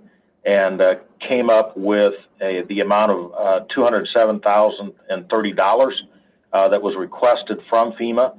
We were successful in that. The City of Urbana Fire Department's share of that will be $47,823, which 10% is on our shoulders to come up with the dollars for 10% of that amount that we won out of that. The City of Champaign is administering this grant, which we greatly appreciate them doing that, because administering these, as you might know, can be a bit of a headache, but they have decided that they're going to administer it. So all of the records are with them. We submit all of our receipts, and then we get reimbursed after we receive those or submit those receipts. So this is just basically to bring to you to accept this grant. Okay, questions, Mary Alice? Thank you for your efforts and all of the people within our county to be providing all of these different grant sources to cover some of these additional expenses. I went through the supplies that had been requested, and the notes that I had made in terms of the City of Urbana was that there were coveralls, N95 masks, reusable eye and face shields, exam gloves, and boot covers. Those are the items that I found that the City of Urbana would be compensated for. Did I miss anything in there, Chief? No, we do have all of those that we have in that list of purchases. We're focusing big time on the N95 masks and the gowns and gloves because those are the ones that probably are going to give us the highest level of protection. So that's going to be our biggest focus moving forward. And so is this grant going to be used for previous purchases or purchases in the future? So these are purchases within a 1-year time, and I think it goes to July 15 of 2021. So that 1-year time period, that window, is when we can submit the receipts for. So from July 15 of 2020 to July 15 of 2021. And I can just pretty well guarantee you we won't have a bit of problem using it all up. Okay. All right. Thank you. Thank you for your work on this. You betcha. Our pleasure. Is there anyone else that'd like to ask, Chief Ross? Jarrett? I didn't, but I was going to make a motion. Okay.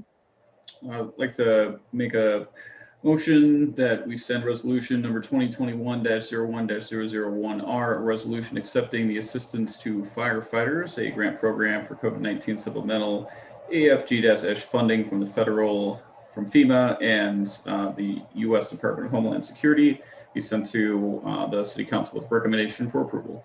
And I'll second that. Okay. A move by Jared, seconded by Mary Alice. Any discussion? Discussion or questions? Then will the clerk please call the roll? Ms. Wu, Yes.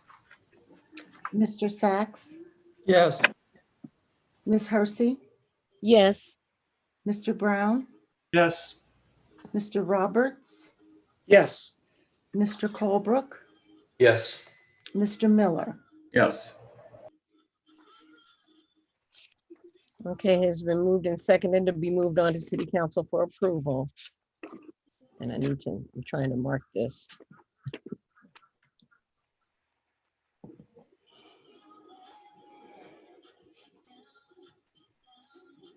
Next, we have resolution number 2021-0-01-002R, a resolution approving an amendment to the City of Urbana Consolidated Plan and Annual Action Plan for year 2019-2020. And this is community development. Is there anyone here that would like to speak to this? This is Sheila. I'll speak to it. Okay. The city received notice in the fall that we'd received an additional $334,000 $849 through CARES 3 funding. At that time, we were told that we needed to amend our most recent plan that was adopted, which was our fiscal year 2021 plan. And council did receive that amendment in November. But then in December, we received notice that HUD wants all CARES funding to be in our FY 19-20 annual action plan. So we're bringing this back to you for amendment to make sure that it's in the correct year. The funding's to be used to prevent, prepare, and respond to the needs of low and moderate income persons impacted by the pandemic. It needs to address gaps in service and not duplicate services.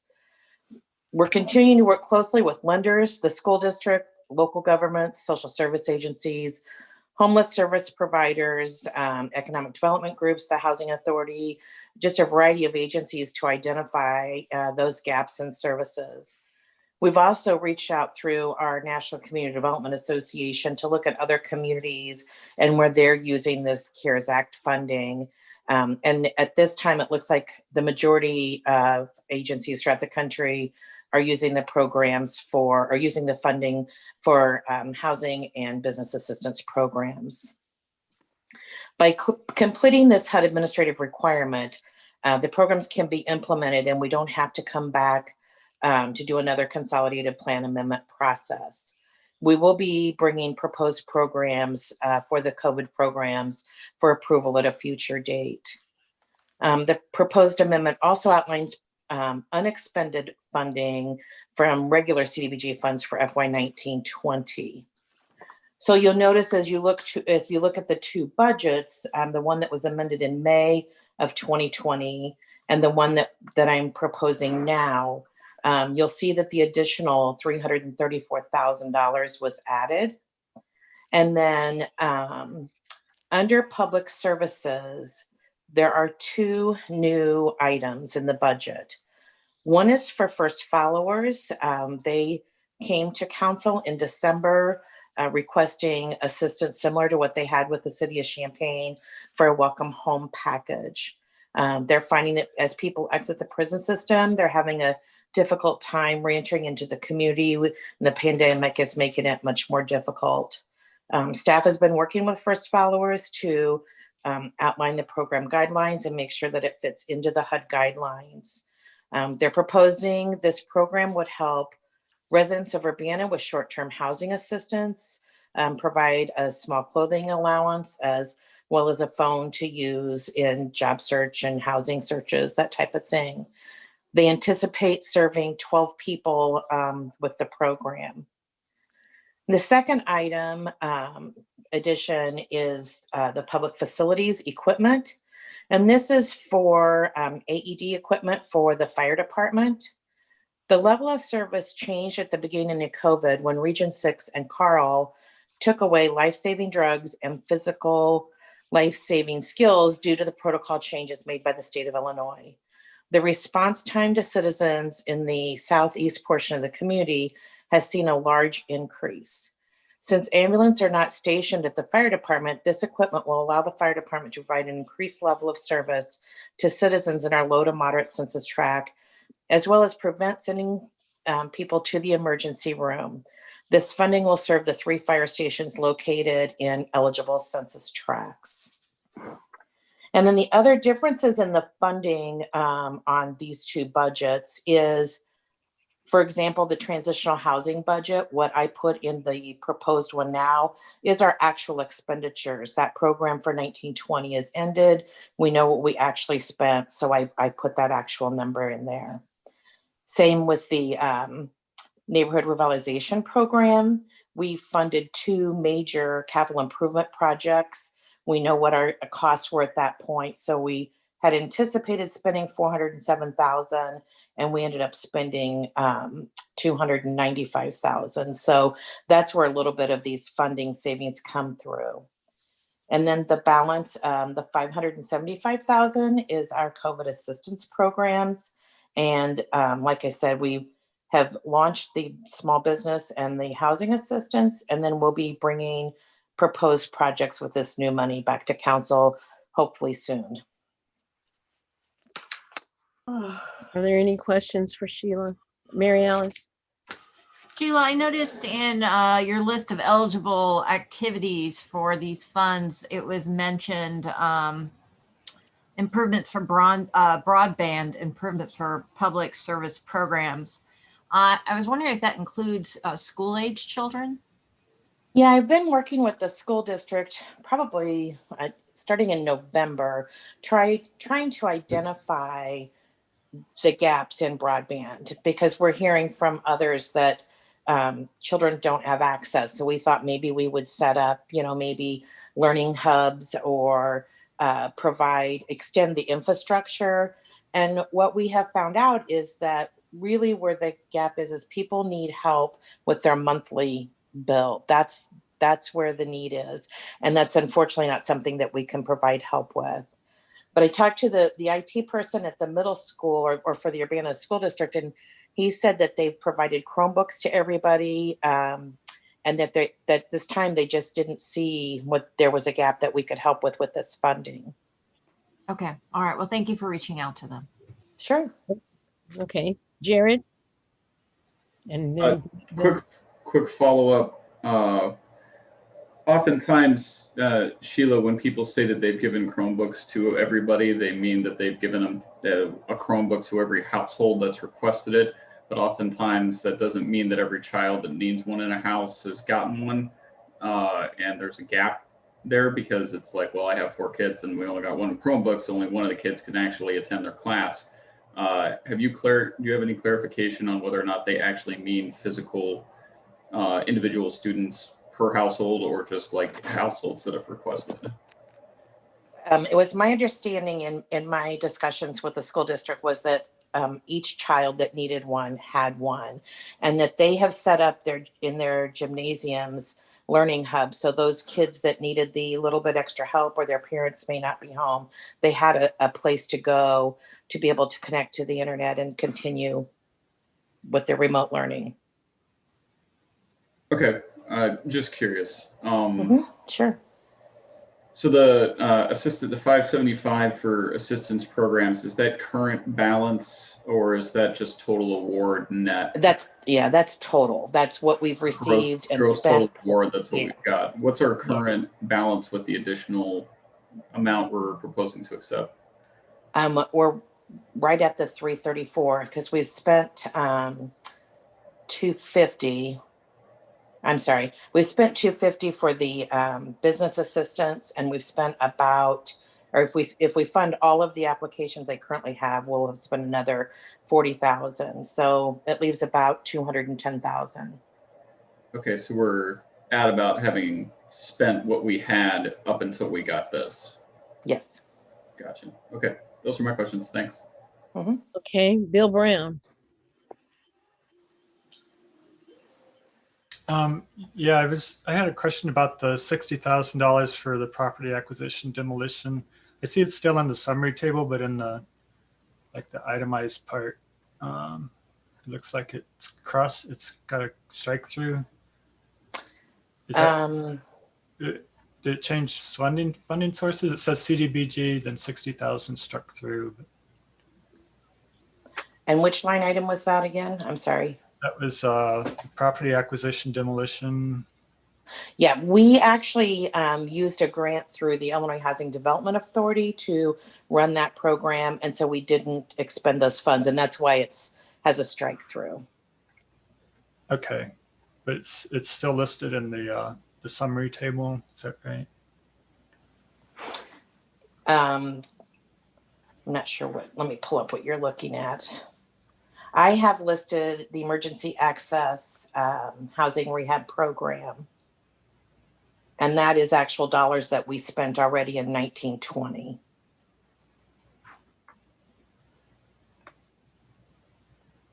I guess I'm looking at page 2 under neighborhood revitalization programs. It's still listed there. Okay.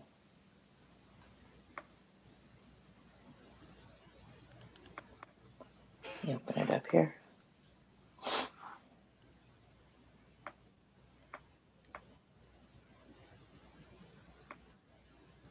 Oops.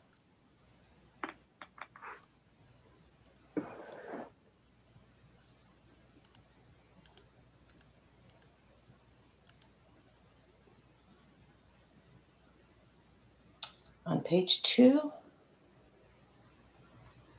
Yeah.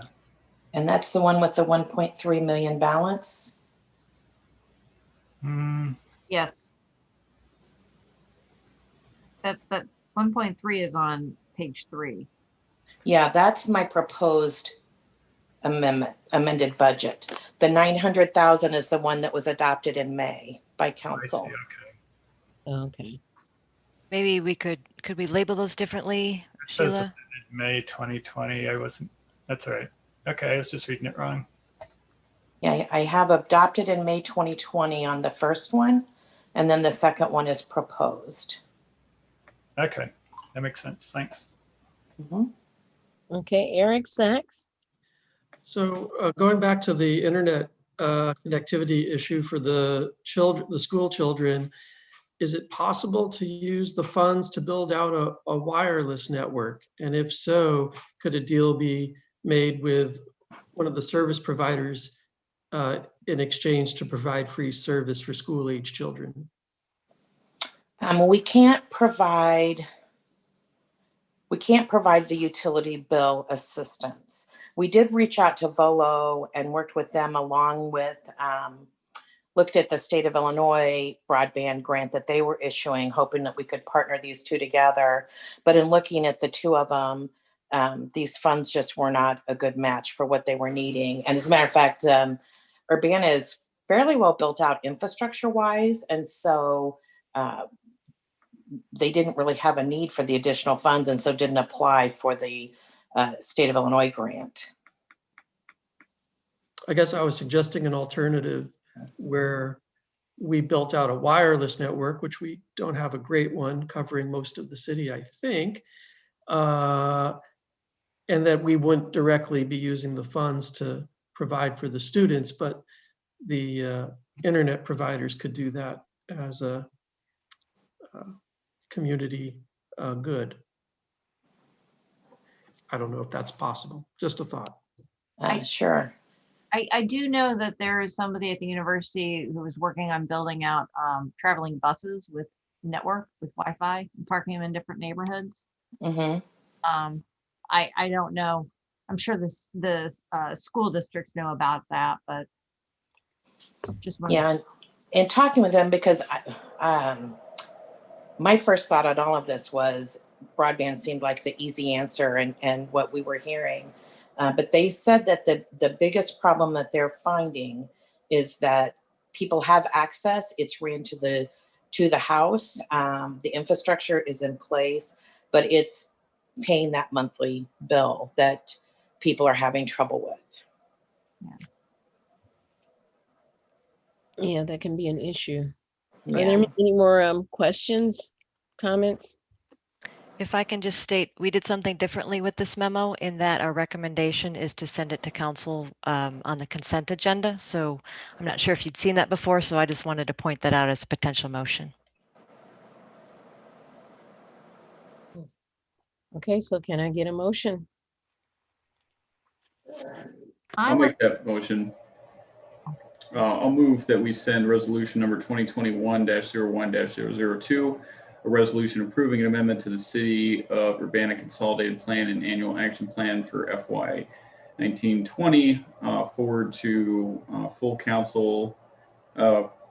Actually, I mean, I guess I got to make a different motion if we want to do consolidated. I'll move that we consider resolution 2021-01-002 to be considered on the consent agenda. And I'll second. Okay. Any discussion or questions? Okay. No one? Okay. Ms. Clark, would you please call the roll? Ms. Wu, Yes. Mr. Sachs, Yes. Ms. Hersey, Yes. Mr. Brown, Yes. Mr. Roberts, Yes. Mr. Colebrook, Yes. Mr. Miller. Yes. All right. Next on the agenda is But we're going to ordinance. make the second motion, Sharice. Oh, I'm sorry. Another motion. Sorry to interrupt. No, I'm like trying to move on. Go ahead. All right. Now I'll move resolution 2021-02 2021-002R, resolution approving an amendment to the City of Urbana Consolidated Plan and Annual Action Plan FY 2019-2020 be sent to the full council under the consent agenda for approval. And I'll second that. Okay. Are there any discussion? Is there any discussion or questions? Yeah, I guess I Yes, have Dennis. one. Will this be then combined with another resolution coming up for a consent agenda? Usually we do that with several different items on the agenda. We group them. Is there a grouping that we see here? We, if I could speak, we didn't do it with the fire grant, but if we want to add something to the consent agenda, I think that would be something we should consider. We should probably do resolutions with resolutions, eggs and eggs. I don't see why that can't be done. If I could, Sharice? Mm-hmm. And Phyllis might want to weigh in here too. We've had some conversations recently.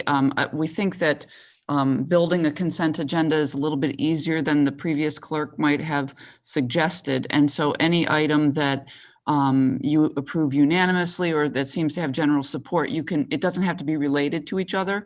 You can build a consent agenda as a way of facilitating action at the council. So as you go forward, if items seem like they have a high level of support and don't warrant further discussion, you can just kind of keep adding them. Okay, that's good clarification. Thanks.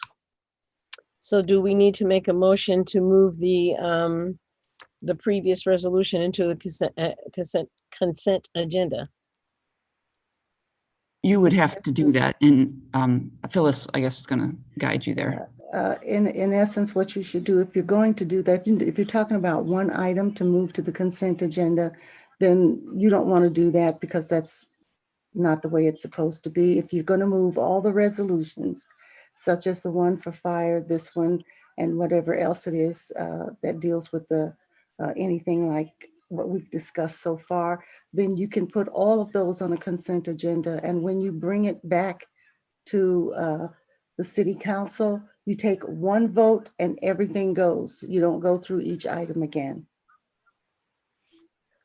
Okay. So my question, Ms. Clark, is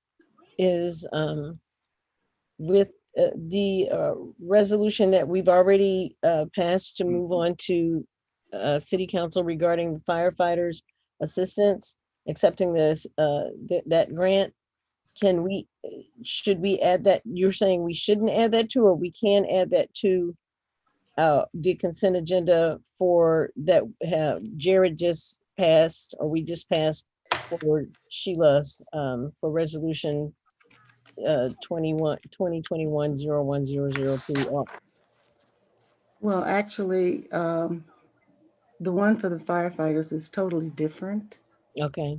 Than the agenda that's dealing with the annual action plan. So I wouldn't put both of those together if it were me, but this is the council's agenda and you guys can tell me what you want to do with it. Jared.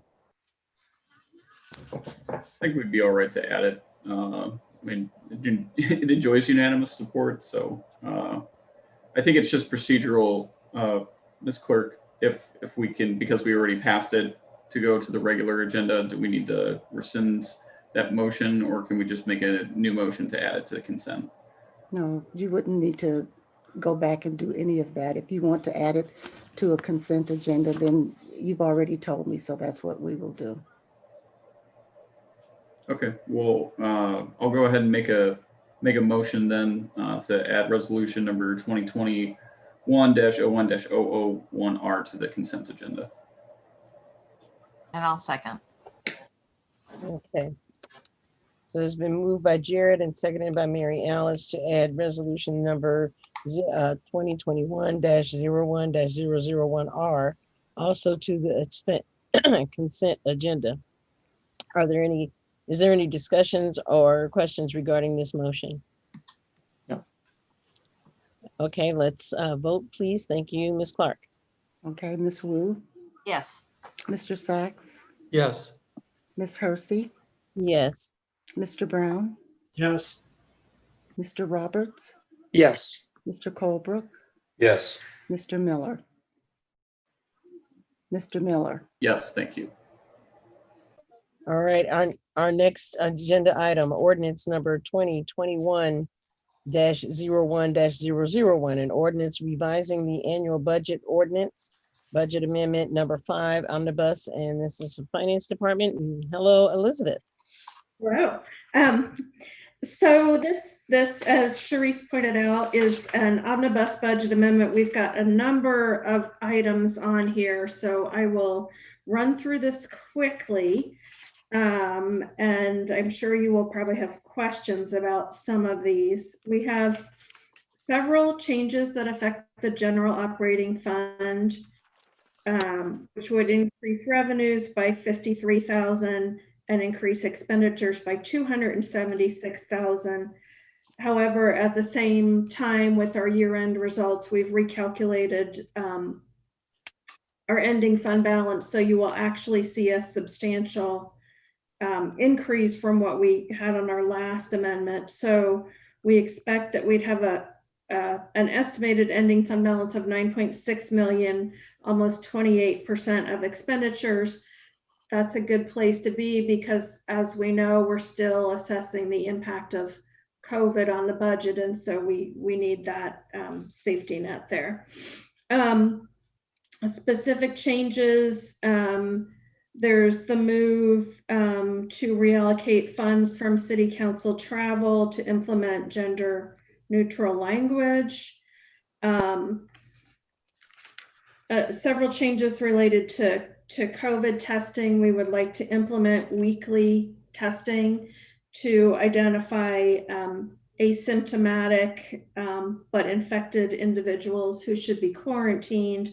And this is all in the interest of reducing spread within the workplace to keep our employees safe. The Public Health District has made rapid tests available to the city at no cost, but there are some related costs for PPE, waste disposal, and items like that.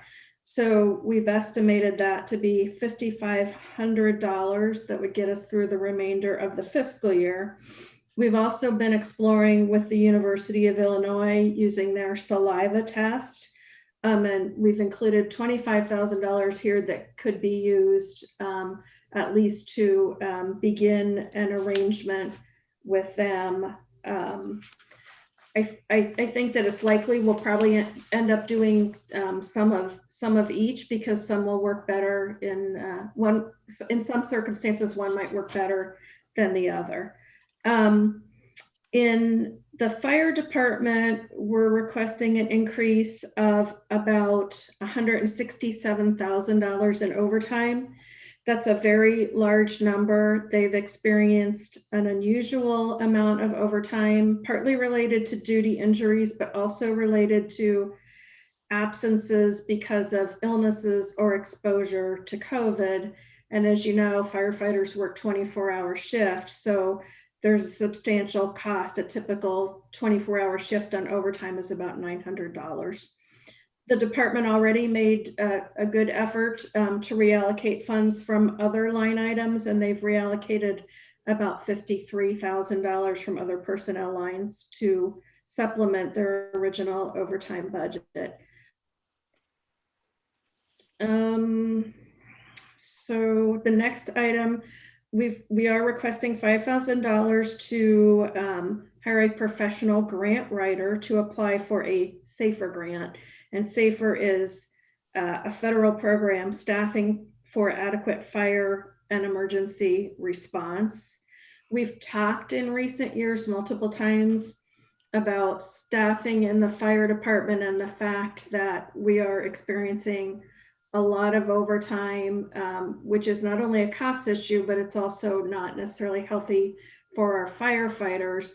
So this is an opportunity for us to get 5 additional positions funded for a 3-year period, and we can then more fully assess what the impact is on overtime with the additional staffing, but it should substantially reduce overtime. So the cost for the grant writer is $5,000.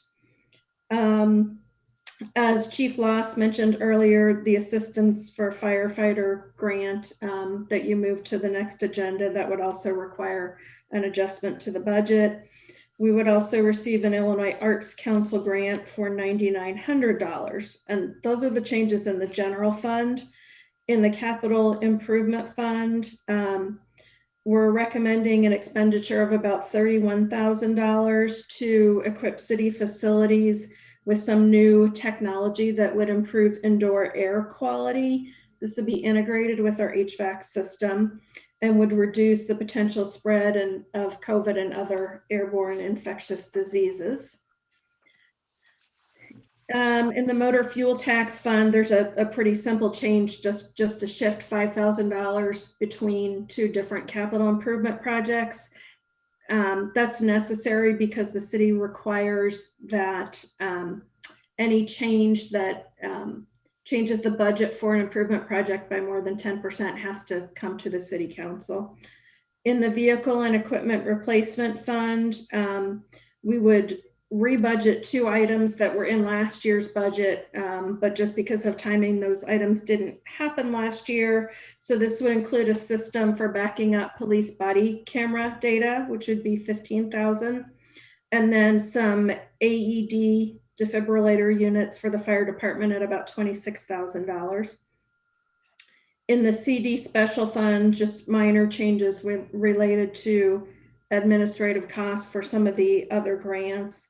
And in the CD grant fund, the emergency solutions grant requires some budget changes. That's about $194,000. CDBG CARES 3, which is $270,000, sorry. And then also CDBG and home funds that we would receive in any normal year would be rebudgeted from last year to this year. That's just a matter of timing. Grants don't work on fiscal years. And so sometimes depending on how quickly we spend the money, we need to shift it between budget years. So again, general fund estimated fund balance at the end of this fiscal year would be almost 28% of expenditures. So we're recommending that you forward this to council for approval, and I'm happy to answer questions. Are there any questions for Elizabeth? Mary Alice. Elizabeth, so thank you. And I know that the chief is also involved in trying to understand a little bit better about the overtime for the fire department. I think it's a really interesting idea to try and get a grant that would fund 3 additional firefighters so that we could see what is the ideal staffing that would bring those numbers for overtime, and then the health of our firefighters, of course, hopefully in better shape. My question to you is, well, I mean, the public certainly mentioned that there's going to be a shift, there's going to be a change in council in 3 years. And so I'm wondering if there is some kind of strategy when we go through the budget and that budget is presented to city council that we account for after the first year. Here's the previous amount of money that we had in overtime so that we can track and see what those overtime numbers have been. And I know that we already have line items in terms of the amount that we spend in the different fiscal years in that book. But I do think it's something that maybe we just need to call attention to, because it's very possible that in 3 years, either people aren't on this council or people will have forgotten exactly about this grant. So I'm just trying to keep that at the forefront of our mind. Yeah, so we've talked about the fact that to some extent this is an experiment, and depending on the result we get at the end of the 3 years, we may want to ask the city council to continue funding those 5 positions, or we may decide that the experiment didn't work and it's not worth continuing. But obviously that evaluation involves, looking at the overtime that occurs now and during the period of the grant, assuming we receive the grant, which obviously that's still to be determined by the federal government. And so we would evaluate our overtime experience and the causes of the overtime to see specifically what the impact of those additional positions is.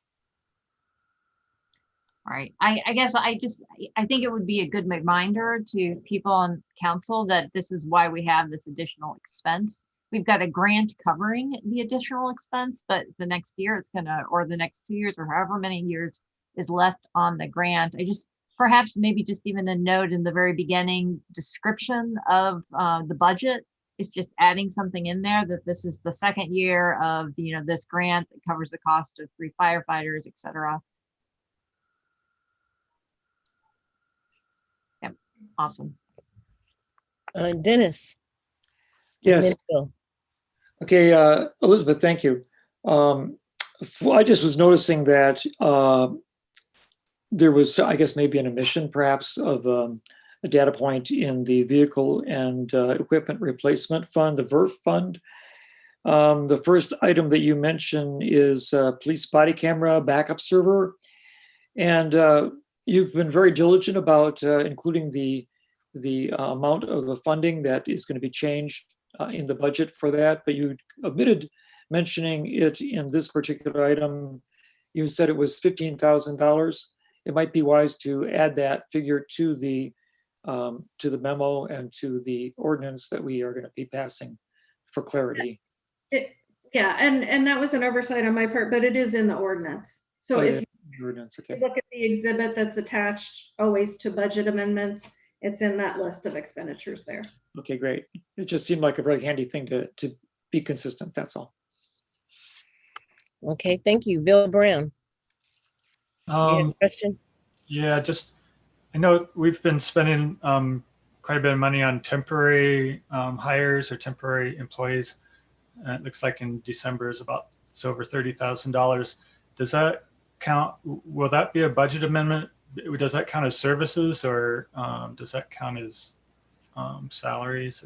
Will we need a budget amendment for that? So if you're talking about temporary employees that we hire through an agency like Spherion, that's a service. It's not a personnel cost.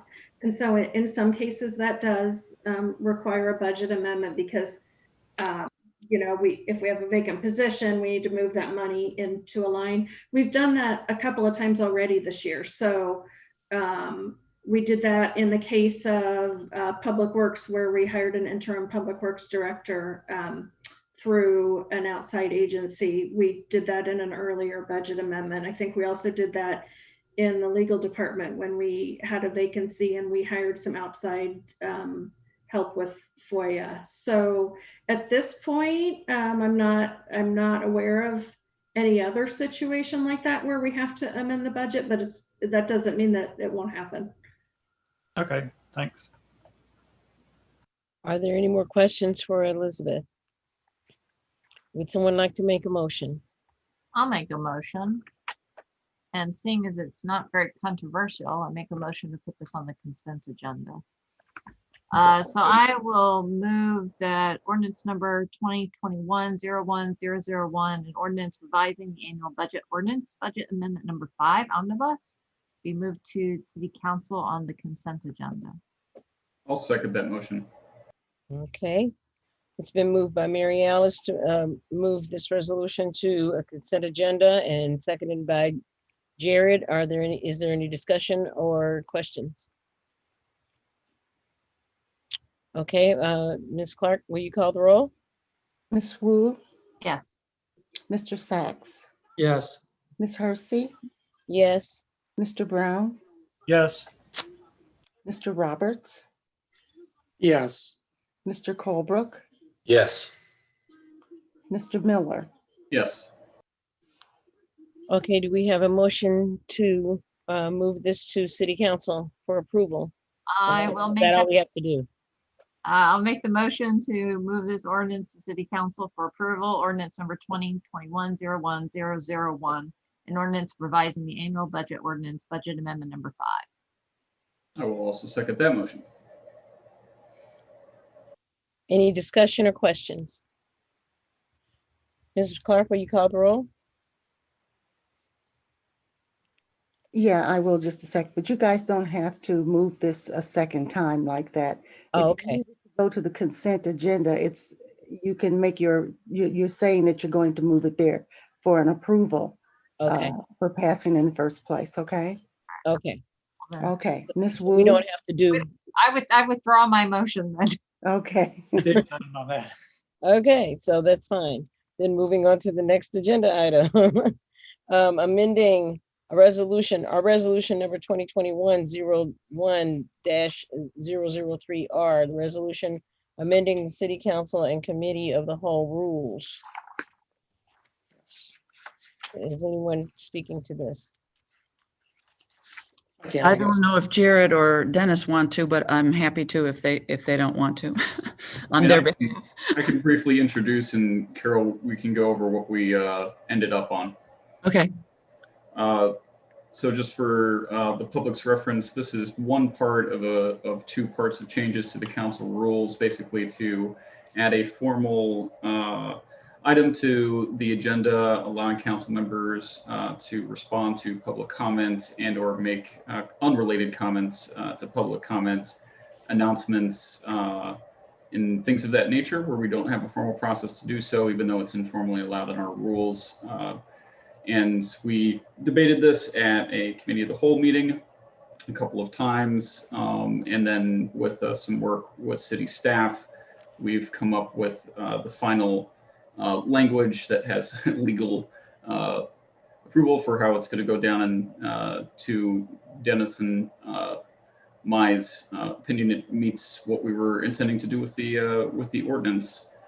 We did take into consideration the limitation for 3 minutes, and then only allowing a single 30-second response at the end from individual council members if so chosen, so as to keep with the brevity of moving along the meetings, in addition to placing the agenda items as it was suggested differently on council and committee meetings.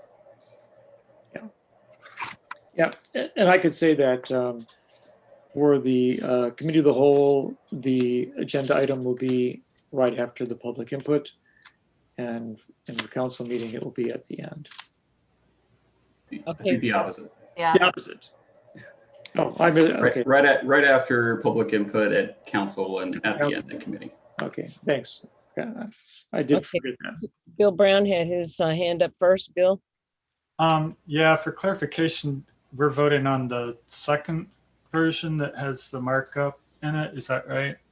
Well, I'm proposing these additional changes. I wanted you to have a copy of essentially what came out of your discussion, and that's the first copy that is attached to the report. But then there's the markup version, which is some additional changes that incorporate suggestions from our legal counsel and some cleanup, and then one sort of substantive change that I am requesting that you include to when council members want to bring an ordinance or resolution forward that would clarify what the process is. So I would prefer that you move the marked up version forward as the more complete. Okay, Bill, you want to? Yeah, I think that I like most of the language changes in the markup. There's the one part I don't think I agree with is the where is it?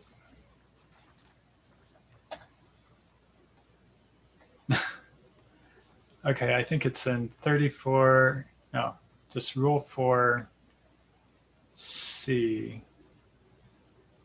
I'd like to retain the language at the end of that paragraph where it says, or in the case of public input on any matter presented during the public input portion of the meeting.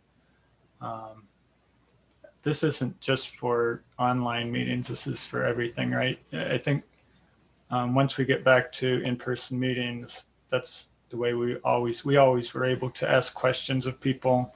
I think once we get back into in-person meetings, there'll probably be less people reading things and more people bringing issues that are in their neighborhoods and have information that we might need clarification on. I guess I'm confused, Trace. Okay, Mary Alice. Sorry. Bill, I'm confused in terms of the area because you said Rule 4. I don't see any markup in Rule 4. It used to be Rule 3, I think. there's rule 3 that has a lot of markup. Rule Were you 4 talking is about debate debate limits. limits? Debate limits, it says, I think it has 3 crossed out and 4, and it says debate limits. Yeah. So which item do you want to keep? The only thing that I see here that's changed is gender neutral items. Are you in the marked up version, which is the second version that has, it's a red line? Page 9 of the memo. Paragraph C. Nothing in subsections A and B. Yeah, okay. I was in the beginning part of it. Bill's talking about the part that says, or in the case of public input on any matter presented during public input portion of the meeting. So yeah, that's something I think I'd be fine with it if we left that in there, and then I think the rest of the markup to me is okay. So, sorry, I'll raise my hand.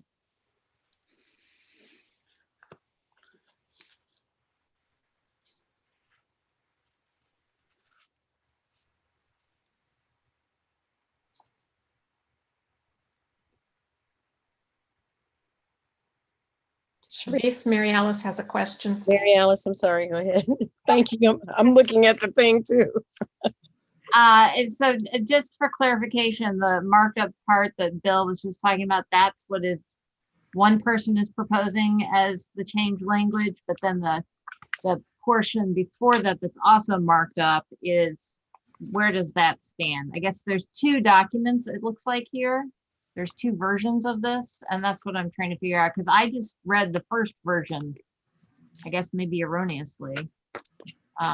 Is the second version what legal has gone through? Is that, Carol, is that what's going It's on a here? combination, it's a combination of, and I tried to annotate each additional change, whether it came from legal or whether it was a consistency change, because sometimes it said alderperson and we changed everything to council members. And then I had the substantive change to what is new rule number 5, draft resolutions and ordinances presented by council and committee members. And that's a substantive change about process for bringing ordinances forward from council and committee members. And then Bill noted the one additional one that I thought was clarifying, but I have no problem, you're right. I was thinking still of virtual meetings because it seems like, well, I feel like we'll be in virtual mode forever, but I'm hoping we won't be. So I'm requesting that when you move this forward, you move it forward with as many of the markups as possible. Okay, and so I did have a suggestion on the ones before, but trying to read through the second markup might actually address those 2 items. I mean, basically the 2 items was I felt like, to be consistent in terms of how rules are written, we don't really give reasons or rationales as to why the rule is. We just talk about the rule, what it is. And so in rule number 3, originally it said to allow due process in acknowledging concerns of council members and concerns raised by the public. I felt it would be better to just start with council members will have the opportunity. And then, so I apologize if it's been suggested already to be changed. And then in the second piece that I was looking at was under topics considered appropriate are as follows. I was thinking that rather than just saying responses to past or current public input given in session or via email, we could just do comments on any past or current public concerns, just make it blank. So those were my 2 suggestions as I read through this.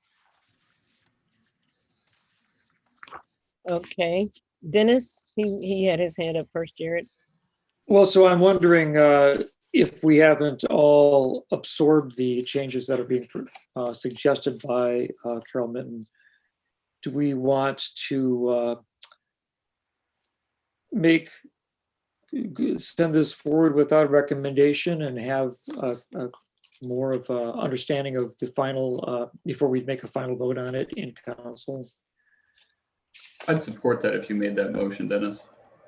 Because I think that, some of these substantive changes, especially as it requires a different kind of review process for the council's intentions to be going through the legal division, which I don't have a disagreement about, but I haven't really absorbed all the other implications that might be involved with sending forward a resolution from the council itself.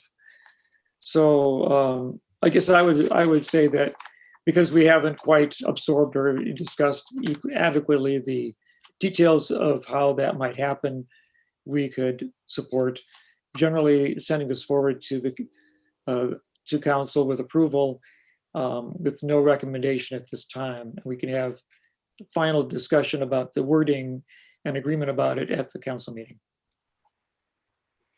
That's a motion. Is there, okay, you're making a motion? Yeah. I'll second that motion to send forward with no recommendation. No recommendation.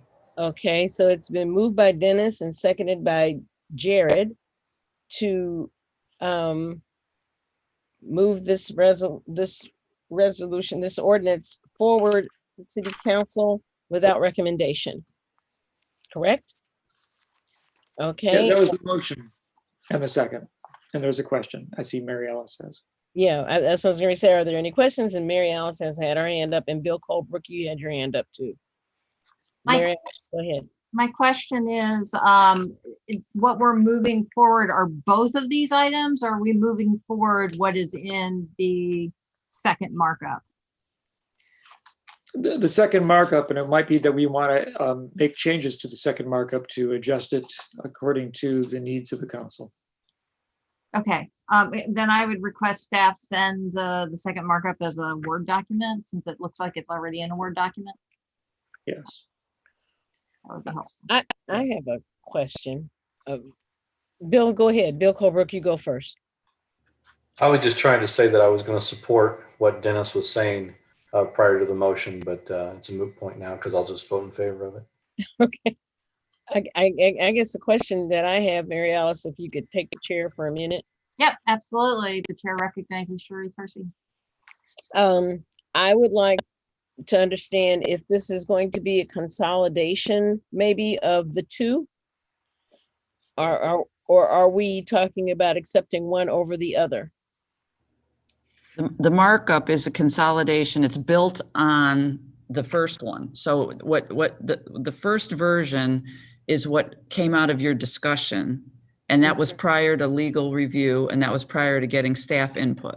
That was not just making the edits that had already been discussed. So the markup builds on top of what Dennis and Jared brought forward and that you all discussed. So it's not an either or, it's one is built on top of the other, as I see it. Okay, thank you.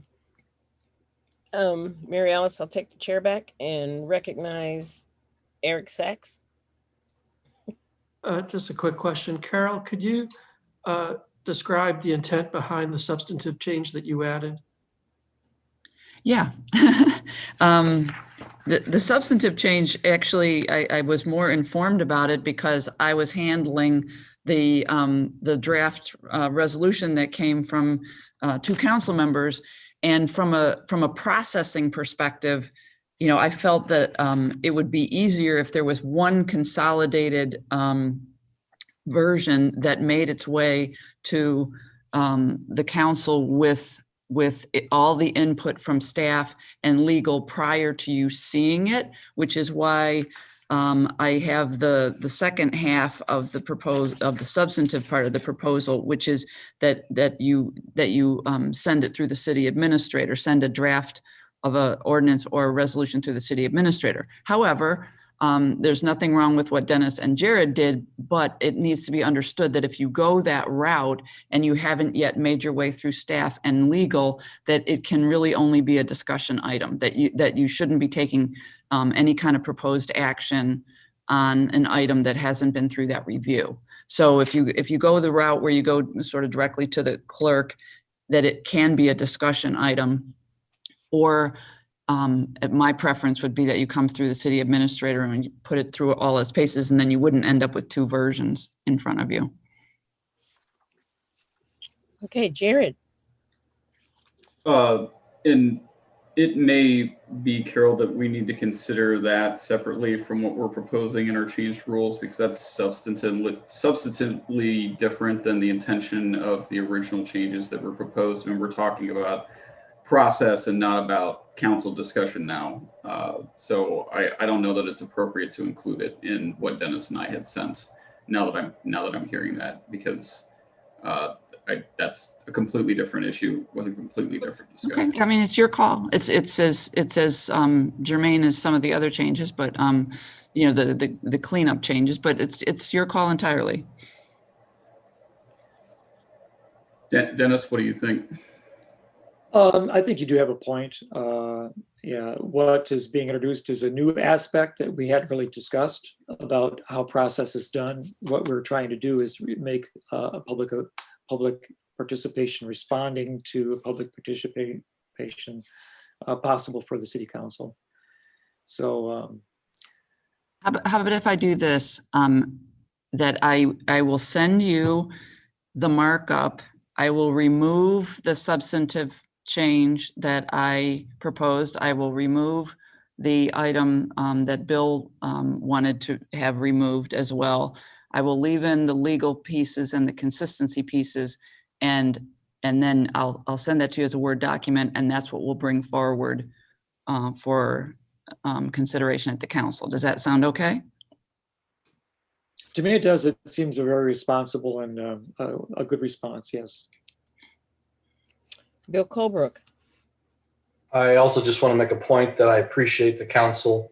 We're starting to use the consent agenda for items that are non-controversial because in the past we've passed these on from committee of the whole to the council. Then we end up traveling over the same territory that we did just 1 week prior.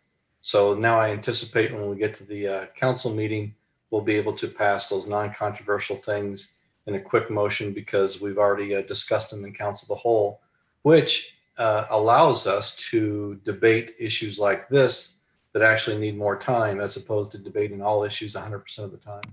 So just want to make a quick comment. Okay, any more comments or questions? Jared. If that is, I just would like to pose a question to the motioner, since we were motioning without a recommendation for approval because of those changes. But if that's not going to be considered in part of what we do, I would suggest to the motioner that we do send it with the recommendation for approval. Well, sorry, I'll say my turn. Go ahead, Mary Alice. No, but they're talking about their motion. I'll have my chance to have my comment. Okay, Dennis, did you have to have anything that you wanted to add to that, because you motioned, you moved it? So yeah, I mean, I certainly am in approval of the intent of this resolution. So I'm fine with changing the recommendation for approval, pending a few edits that we are hoping to receive from our city administrator. And I would second a recommendation for approval. Okay, so you want to change a recommendation for approval? Right. And I have a question. Mary Alice. So in that case, do other people have thoughts about removing that first part of that sentence under rule number 3, so that sentence just starts with council members will have the opportunity to provide input, responses, communications pursuant to the following rules, and just leave out the first part? And then the second piece would be so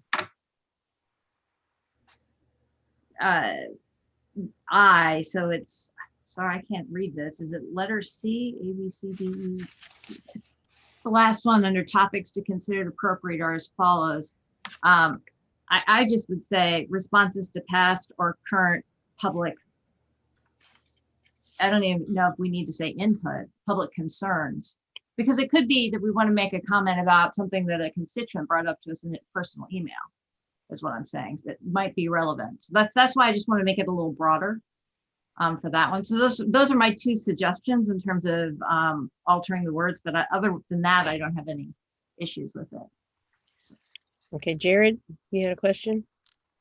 I was just gonna make a comment that, yeah, I agree, Mary Alice. I don't think that, I mean, I don't know that we define input in it anywhere, in our rules or in city code anywhere that would like limit us to only what was literally given in email or in public.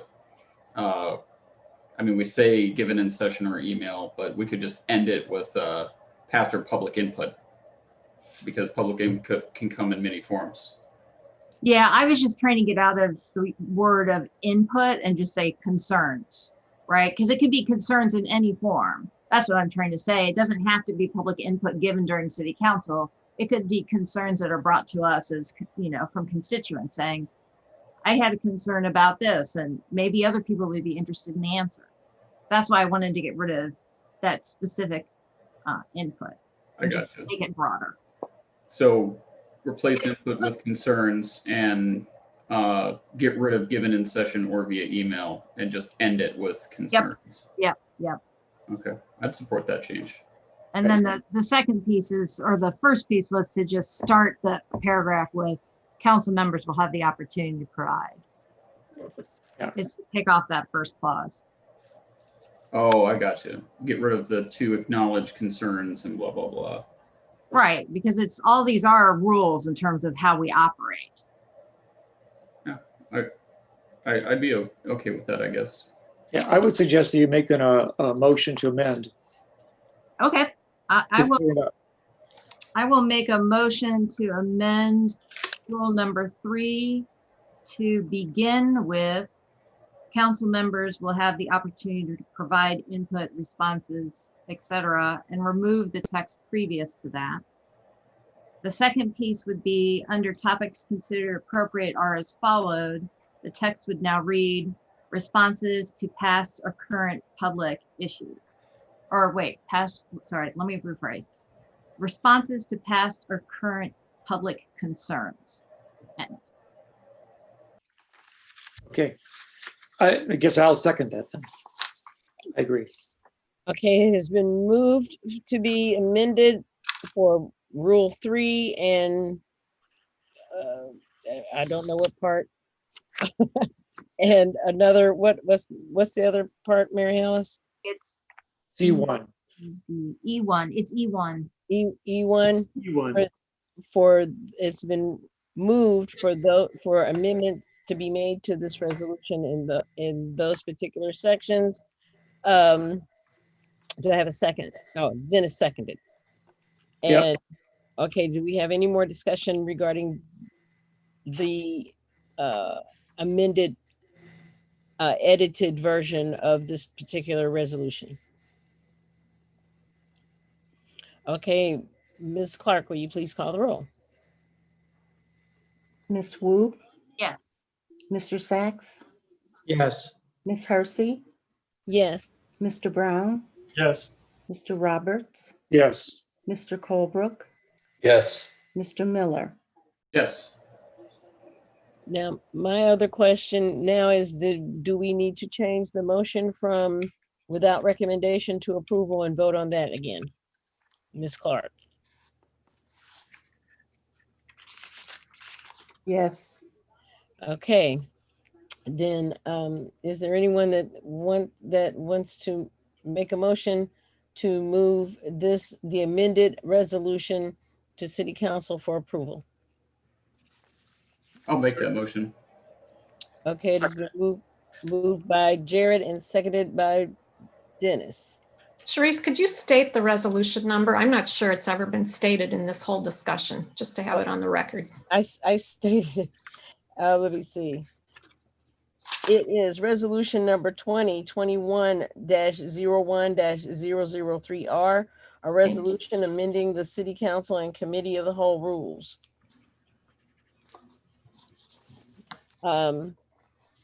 So his move and seconded. Is there any discussion?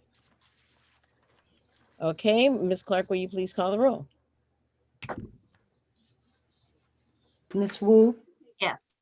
Mr. Sachs, Yes. Ms. Hersey, Yes. Mr. Brown, Yes. Mr. Roberts, Yes. Mr. Colebrook, Yes. Mr. Miller. Yes. Item number 10. Thank you very much, Ms. Clark. Item number 10, ordinance number 2021-01-002, an ordinance amending City Code Chapter 2, Section 2-27, City Council members and mayor. Do you want to discuss this? I guess I can introduce it, that this was the Okay. second part of the previous thing in order to affect the order change in the agendas. We have to change the ordinance amending the city code so that we can follow the rule of the previous ordinance. So that's what's in this. Are there any questions to Jared? Would someone like to make a motion? I'll make the motion that we send ordinance number 2021-01-002, an ordinance amending city code chapter 2 section 2-27 with changes to council rules by adding an item to agendas for council member comments and communications be sent to the full council with recommendation for approval. And I'll second that. Okay. Any discussion? Questions? Ms. Clark, will you call the roll?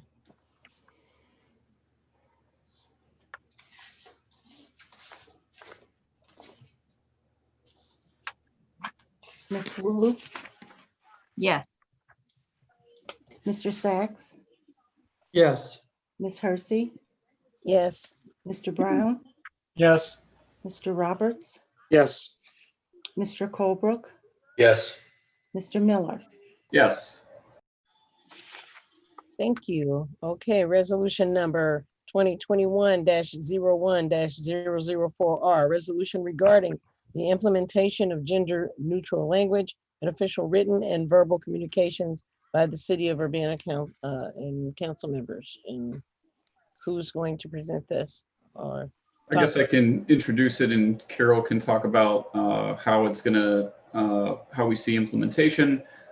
So this was just for the public's reference, a resolution that was championed by former council member Julie Lout, who I worked with on this after her departure from council to get the city moving on adopting gender neutral language in all of its official communications and how it conducts its business generally. We've had some substantive discussion about how that would go forward, offered some changes to. I am at work. I'm at a council meeting. Yeah. I don't think I'm at a council today. meeting. Oh, that's okay. you're not muted, Phyllis. You're unmuted, Phyllis. Uh-oh. Okay. Thank you Bye, for Kurt. I'm sorry, it was my grandson calling me. Thank you, Jared. Go, you can continue, Jared. I'm sorry. Oh, Miss Wu, what No, am I doing? Tell me, what am I doing, y'all? We're just discussing. We're just discussing, Phyllis. So I just need to turn this off. Okay, goodbye. You can mute it. There we go. Okay, Jared, I'm sorry. Could you continue? Yeah, so we offered some language changes to allow for implementation over time, though nothing majorly substantive changed about it. Those are some small changes, and Carol can talk about how we foresee that being applied in this at the city. Thanks. I just wanted to, the reason I wrote the memo is I wanted people to understand, you know, the sort of the nature of the effort. I polled the department heads and asked, you know, what they thought would be involved. And so I've tried to lay out what we can do in the short term and you know, with our staff, what we'll be able to tackle in terms of what, you know, we'll focus on outward facing documents and so forth and the website, but we've already had challenges with trying to update the website as it is. So we'll have to do that, you know, sort of piecemeal. And then, you know, this is going to take years to really fully accomplish this, but it's something that, in the short term, we'll do the Muni code changes. And we found out it's actually going to cost another $3,000 for the implementation, but we've identified that in the executive department's budget. So between the council, travel, education and training, and the money from the exec budget, we'll be able to do the Muni code. And then we'll be working on some training for staff so that as we are communicating with people on an ongoing basis, whether it's, in city council sessions or on the phone or in formal communications or more informal things like email, that we'll be incorporating these new practices about how to communicate in a gender neutral manner. So that there'll be some training that will happen, and we hope to extend that to our boards and commission members, as well as any council members that want to participate. And it's possible we may, since we're in a virtual format, that we may even be able to include members of the public who are interested. So that's all yet to be developed, but that's what the effort will be in the short term, is Muni code and staff training. Are there any questions for Carol or Jared regarding this before I ask for a motion? Do I have a motion? I'll go ahead and make the motion to send resolution number 2021-01-004R, a resolution regarding the implementation of gender neutral language in official written and verbal communications by the city of Urbana, be sent forward to the full council with recommendation for approval. And I'll second that. Okay. It has been moved by Jared and seconded by Mary Alice. Is there any discussion? Seeing none, Ms. Clark, would you please call the roll? Ms. Wu, Yes. Mr. Sachs, Yes. Ms. Hersey, Yes. Mr. Brown, Yes. Mr. Roberts, Yes. Mr. Colebrook, Yes. Mr. Miller. Yes. Okay, and that motion, that passes. Teresa? Next. Yes, Jared. Just since we can do it in one motion, I don't know that we need to do it so long as we're making the intent known to the clerk, and this is enjoying unanimous consent. Would there be any objections to considering this on a consent agenda by anybody here? I am no. Okay, well, let it be known. Let's put it on the consent agenda. Ms. Clark, will you please include this particular resolution in the consent agenda? Yes, we will. Thank you. Okay, moving on. And the last number on the agenda, ordinance number 2021-01-003, an ordinance amending Urbana City Code, Chapter 12, exceptions to the Human Rights Ordinance.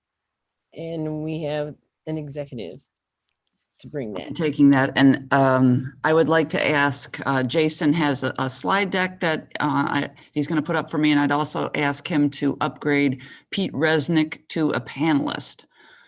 So Pete Resnick and I will be presenting this item together. Pete is the vice chair of the Human Relations Commission.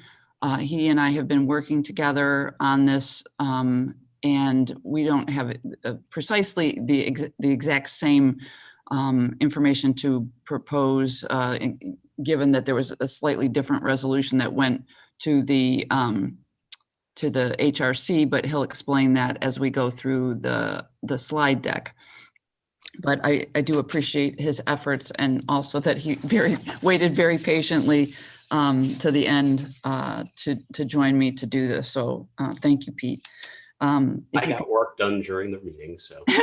I would have only expected you to be productive. So setting a good example. So if you could flip the first slide. So I wanted to start off by focusing on the language that's in the ordinance related to exceptions, and the language is in section 12-105, and it says in D, the provisions of this article shall not apply to other units of government, including the federal government or any of its agencies, the state of Illinois, and any other political subdivision, municipal corporation, or their agencies.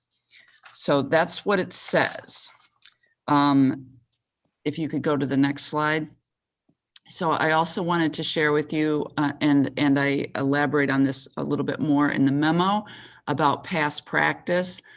Prior to the informal hearing at the HRC on November 10th, all previous interpretations were that the city was not subject to the jurisdiction of Article 3 of the Human Rights Ordinance. And the little hearing, the informal hearing on November 10th is the one that you've heard from members of the public about. As I understand it, because I'm relatively new to this subject, but as I understand it, staff recognized the ambiguity and has known about it for a while, but just never took the additional steps to clarify the jurisdictional issue. And so I want to just explain that there's an ambiguity and it needs to be resolved, and it can be resolved in one of two ways. Either the city itself is subject to the jurisdiction of the Human Rights or Human Relations Commission, or it is not subject to the jurisdiction of the Human Relations Commission. So the reason why I think there's a strong implication in the ordinance that the city itself is not subject to the HRC's jurisdiction is because the HRC is a body that is of the city. The members of the body are the city's agents. And if it was intended to be a completely independent body, it would have its own staff and it would have its own council. And because it is not structured that way, I think the strong implication is that the city is not subject to the HRC's jurisdiction. And now we'll flip to the next slide. And this is the one that Pete will explain to you because it has to do with what the HRC considered.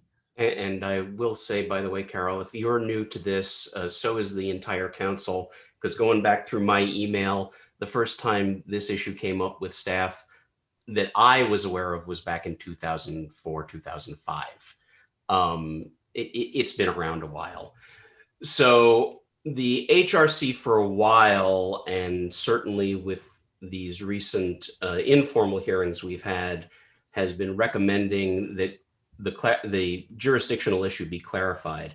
And let me make clear that the issue here is not whether the city is under HRC jurisdiction.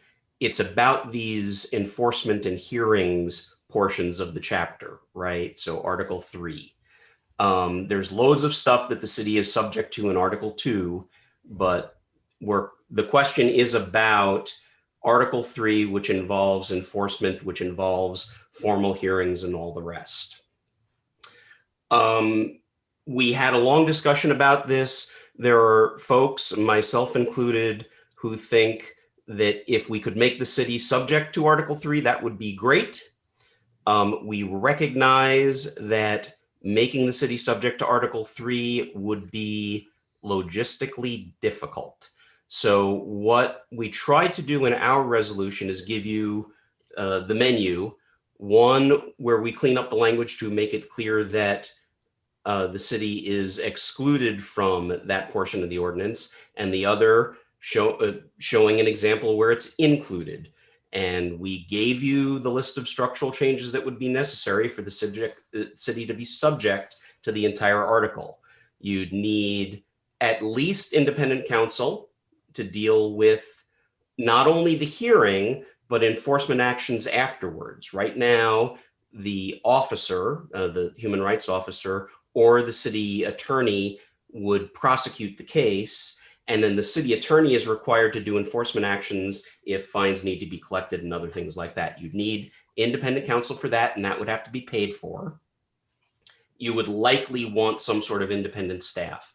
And we didn't even go down the rat hole of what happens if someone on the Human Relations Commission discriminates. That sounds like a nice bottomless pit. Mm-hmm. So one thing we did is we said, look, if you're, and by the way, we had a relatively small contingent when we passed the resolution and a relatively large contingent of new members who were not really comfortable jumping on one way or the other and committing to, we should tell the city this or we should tell the city that. So they were more comfortable with going with the, let's just give them the menu and city council can sort out what they think is best. We did indicate that if you decide that the city should not be subject to Article 3, that you go ahead and make a statement in the ordinance someplace that you intend to follow the anti-discrimination practices of of Article 3. And if there is a report that the city has somehow not complied with that the commission, as part of its duties in Article 2, will consult with the city and try to figure out how to solve that problem. I can go into, if folks have questions, the history of the ordinance back to 1975 and try to explain where all this came from. But the current state of the ordinance, Carol, is spot on. It's exceedingly ambiguous, though it has generally been, every time the topic has come up, the city has decided, yeah, we don't know how to do that. We can't possibly be subject to this. So that's where we stand.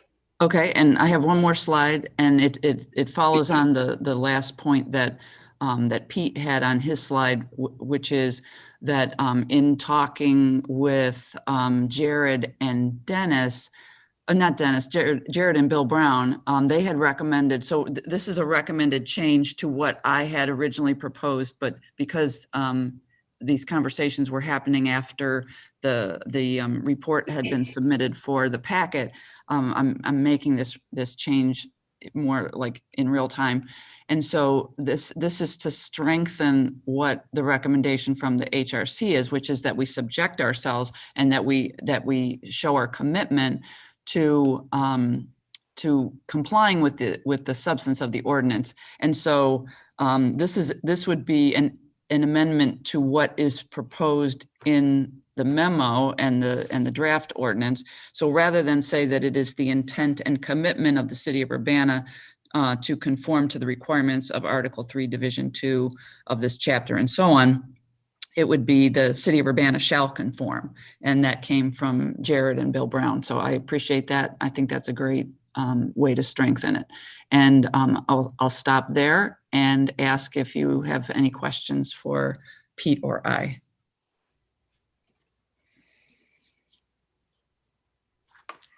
You're muted, Sharice. Yeah, Jared. Thanks, Sharice. Pete, so I'm a little confused. So did the HRC pass a resolution that offered 2 solutions to the problem? Yep. Okay. We basically said, you need to fix this in one of these 2 ways. So we resolve that you fix this, please. But we did not come up with a direct recommendation to fix it one way or the other. Are you aware that we were only presented with one of those options? Yes. So okay. I understand that staff so were you all not, you all haven't seen the resolution that we passed because our minutes haven't come out yet. It was not included with our package. So that's why I'm. If you like, I can quickly go over the highlights of if you really want to be included, part of our resolution, or I could email you out the resolution immediately if you want. Well, I mean, it might just be a question of where we're going here, because I don't necessarily have an interest in spending a ton of time discussing this when we haven't even seen the HRC's resolution on this. That clearly, you've made it clear we were given 2 options, and we're only being told we have 1 option by staff to consider. So, you know, I don't even see what the point of debating this is tonight, because that's a pretty important piece of consideration for me personally. Carol. Well, I mean, you clearly have 2 options. We're recommending one of them, and we're recommending it because the alternative would be to as I said, have a in order to effectuate having the city subject to these processes of the HRC, you have to have a completely independent HRC, and you do not. So given the existing circumstances, in my mind, there's only really one option. Jared? So, I mean, my only response, Carol, is that, you know, I guess when we were talking about this over the weekend, it hadn't even crossed my mind that the HRC had proposed the alternative option, the resolution, or we would have been having a completely different conversation. And I think it would be highly unethical for the city staff to decide how the city gets to be held accountable by the HRO ordinance. Like, you know, yes, you're providing us your recommendation on which one of the two options that the HRC sent forward, but their intention was not that the city staff would go ahead and, you know, cut one of them off and present one to the city. They wanted the city council to decide which one of the ones we wanted, because we're the voice of the people who we represent in our wards, not the city. And the people who we represent need to be able to know what the other option was. It needs to come up for discussion. So there's like, I just can't see how that, you know, it's irrelevant that we consider it because city staff thinks that it's irrelevant that we consider it. I didn't say that it was irrelevant. I'm saying that under the circumstances, which is that we do not have a fully separately funded HRC, you would have to completely create an independent body, including independent staff and independent counsel. Well, and that's a discussion that we need to have then, not that one that you get to decide we don't even deserve to have because you've already decided it's not worth having. I didn't get that. Mary Alice? So from what I can see, or from what I can understand, the second possible ordinance would require the city to establish an independent group, a fully independent group with independent staff and independent counsel. And while I don't know how feasible that is, I would like to actually see what that proposal would look like. I'm thinking about the election commission, in which we had to hire an outside council member an outside lawyer to do that, because it wasn't a city board, right? It was an independent board. We did have some help from city staff, but there would be a lot of intricacies to disentangle the HRC from the city. And I do think that we need to understand, and people do need to understand, what that actually would mean. What would that entail? So I guess I think that it would be good if we had that second one, and I would like to propose that we keep it in committee for the next committee, in which we have both of those, and then we can have a conversation. I mean, it could end up costing us $50,000, but at least by then we would know what we're talking about. We would have more information to weigh those. Dennis?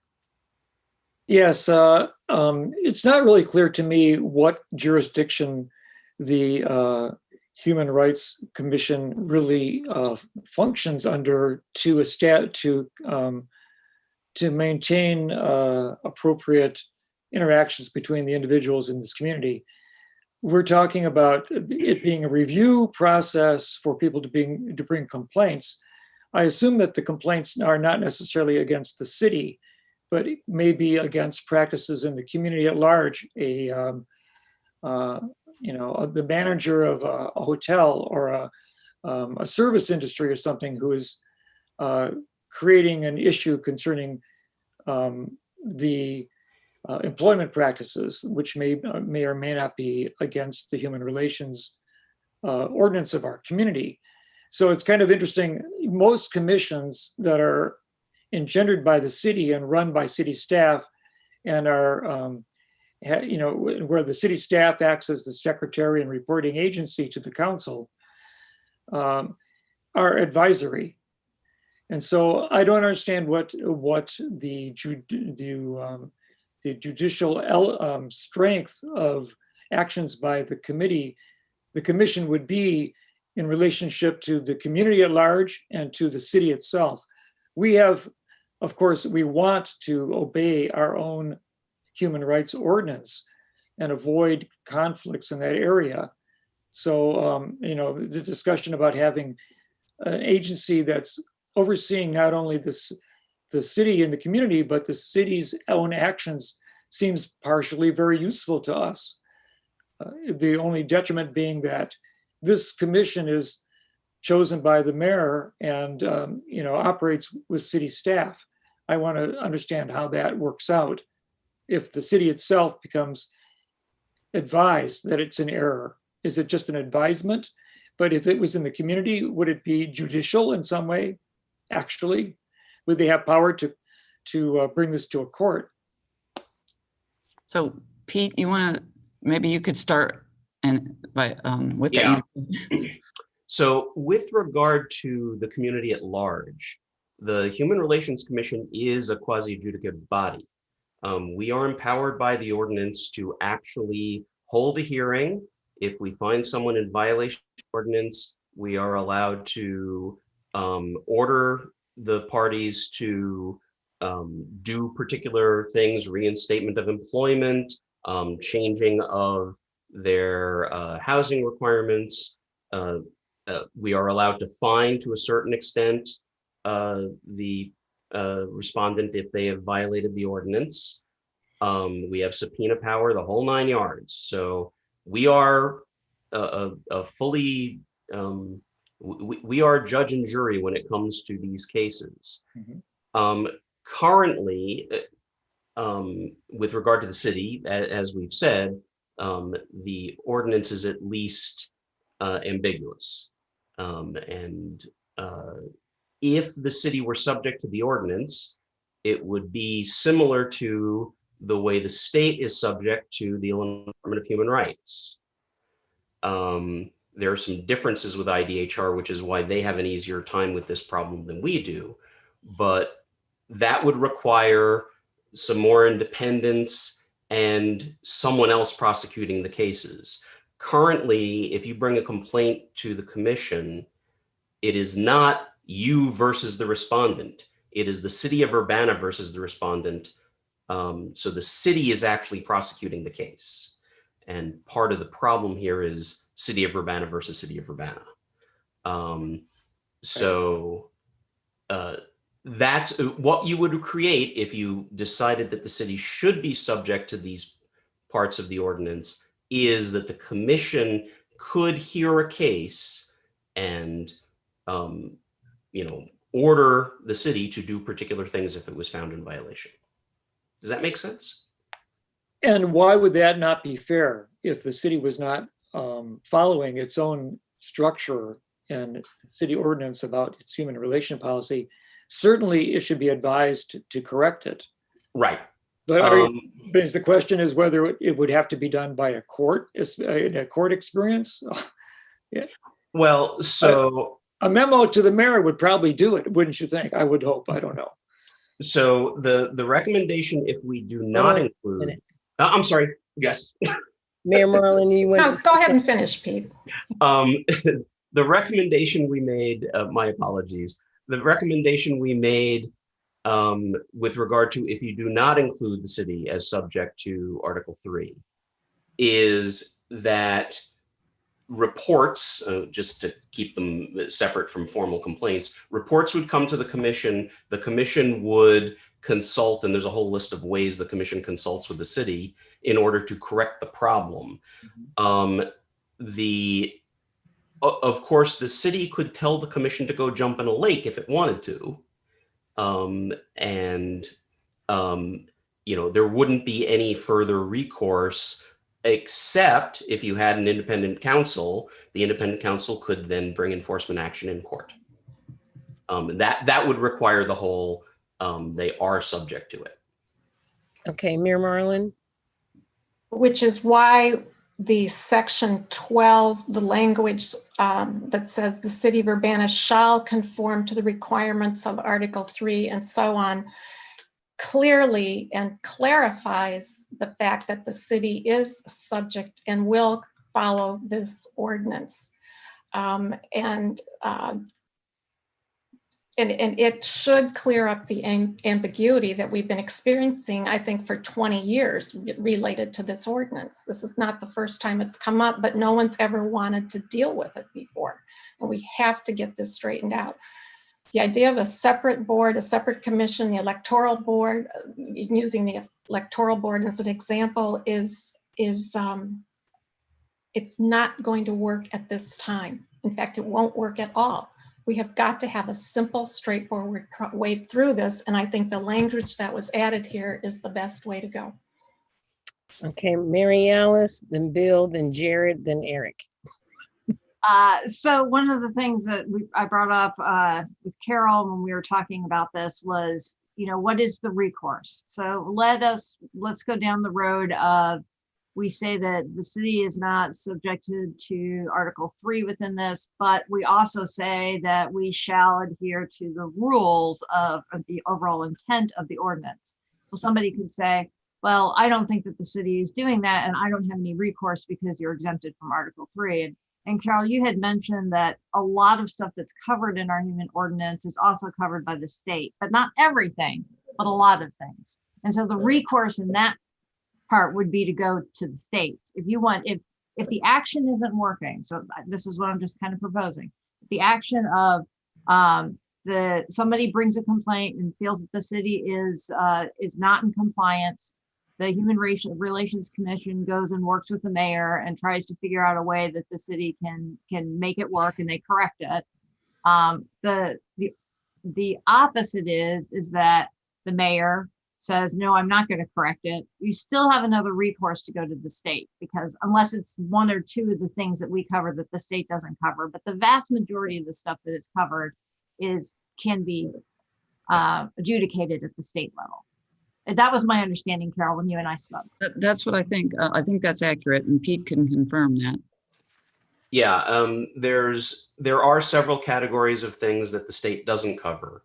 But the state, if you wanted to bring a complaint against the city, you could immediately go to IDHR.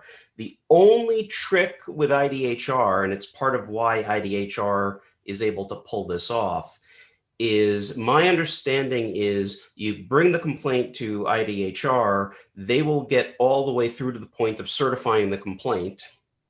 But once this complaint is certified, it is not the state of Illinois versus the city of Urbana. It is whoever you are bringing the complaint versus the city of Urbana, and you are responsible for your own legal fees if you want to do that, which is one of the nice things about our ordinance, is that it is the city of Urbana versus the respondent. It is not you personally. But that is a path of recourse. It is absolutely true. Okay, Bill Brown. Yeah, I appreciate the change to make it clear that the city is subject to the anti-discrimination part of the human rights ordinance. I think that same kind of attention to the granularity of these changes could improve it a lot. Like the provision of this article should not apply to, you want to strike other units of government. That's talking about the whole article. So I think if you want to have that in there, we need to specify, maybe break out the city and units of government and say that the provisions of, Article 3, Division 1, 2, 3 will apply to the city, but not, Division 4 or something. But really, it's the public hearing part, right? That's the problem. Everything else in your procedures, Pete, could apply to any complaints against the city until you get to the public hearing. I mean, you could go through the process and have informal conciliation, right? The problem with the problem with everything past the complaint process, not just the hearing, is that the actor responsible for the complaint process is the human rights officer, our currently empty role. So you would have to at least have an independent human rights officer as well, who could do the conciliation. So you'd have to pay for someone to do the conciliation process. You'd have to pay for someone to do the finding a probable cause. So it's not Now I'm scrolling through to figure out where Division 2 is prohibited practices, and that would be fine. It's once you get to Division 3 and Division 4, which is the complaint process and the hearing and administration and enforcement. Division 3 and Division 4 are your problems. Division 2, you could make yourself subject to, but then you'd have to insert someone to actually do the probable cause finding and handle the complaint and all that stuff. In the proposed language, to try to handle city complaints, you're proposing the commission shall receive any reports by individuals who believe the city of Urbana is engaged in discriminatory practice. The commission shall review such reports and work with the mayor, city council, city departments, agencies, and officials in order to correct any discrimination that may exist. And the commission shall notify the public of the outcome. So that you don't have a problem with the human relations officer handling that process. No, that's the commission, not the officer. So the commission would directly communicate with the mayor and assorted city staff and everybody else to try and solve the problem. So would one possible solution or one possible thing to think about be at the end of that process, the commission could decide whether to recommend hiring of a arbitrator or somebody to go further with the process. They could either make a recommendation to hire or not hire, and then the city council could act on that. That's a possibility. The route that the commission went down with our two choices was trying to minimize changes to the ordinance. And maybe that was not the best choice. You know, I'm the amateur lawyer of the bunch and the rest of them are more amateur than me. So we tried to go for least textual change. So our choices were go down the path you've just described, or go down the path of hire an independent prosecutor, hire an independent investigator, and what else did we have include? And an addition of a conflict of interest policy so that people knew how to make the call that no, we have to remove ourselves and go hire external people. I think I'm leaning toward not going to the extent of hiring the necessary legal people to go through with the hearing, but I think that we could go a little bit farther than what has been proposed. So I'm leaning toward wanting to keep this in committee and examine what other solutions there could be with complaints against the city. Okay, Jared? And I would like to see the resolution that the Human Rights Commission passed. I'm going to defer. I'll take my chance, but I'm going to defer to Eric because he hasn't had a chance to speak yet. Okay. Eric? Thank you, Jared. So if the city is in the position of prosecuting itself, that would be a clear conflict of interest. That is the nature of the problem that we're trying to solve.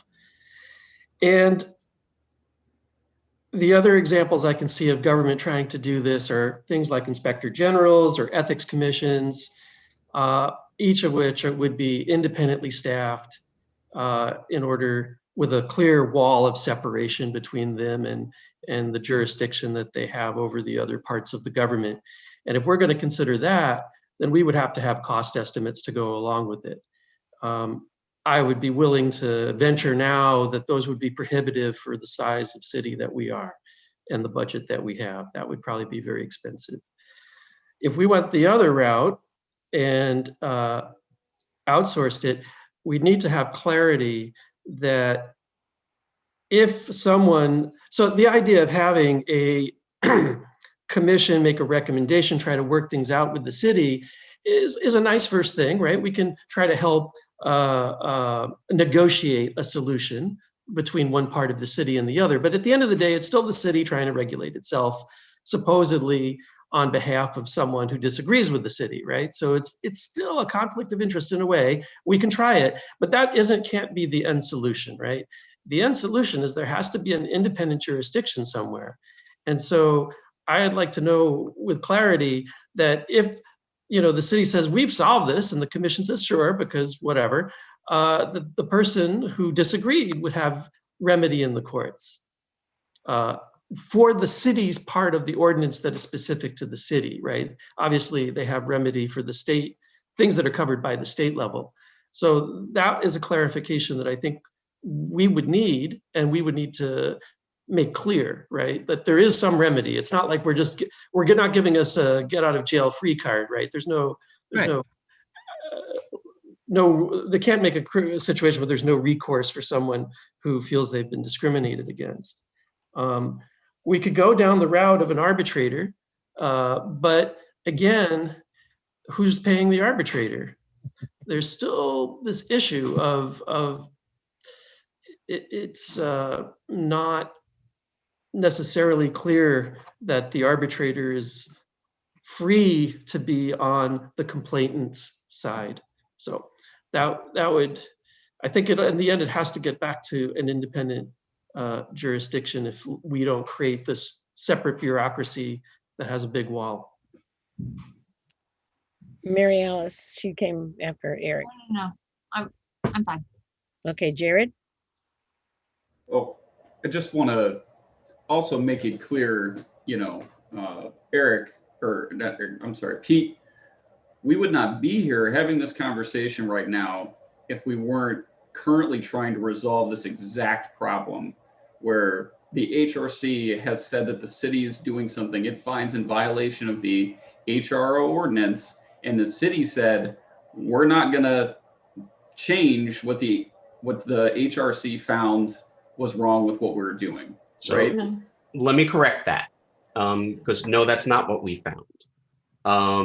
You have to remember that what the order of things that happened, and preface this by saying we tried real hard to work out a resolution that was completely independent of the current case that is going on with the commission and the current complainant and respondents. This needed to be solved and has been needed to be solved in other cases for a long time. But what happened in the most recent case was that there was a finding of no jurisdiction and no probable cause. And when that happens, a complainant is allowed, so the commission has not even been part of it up to that point.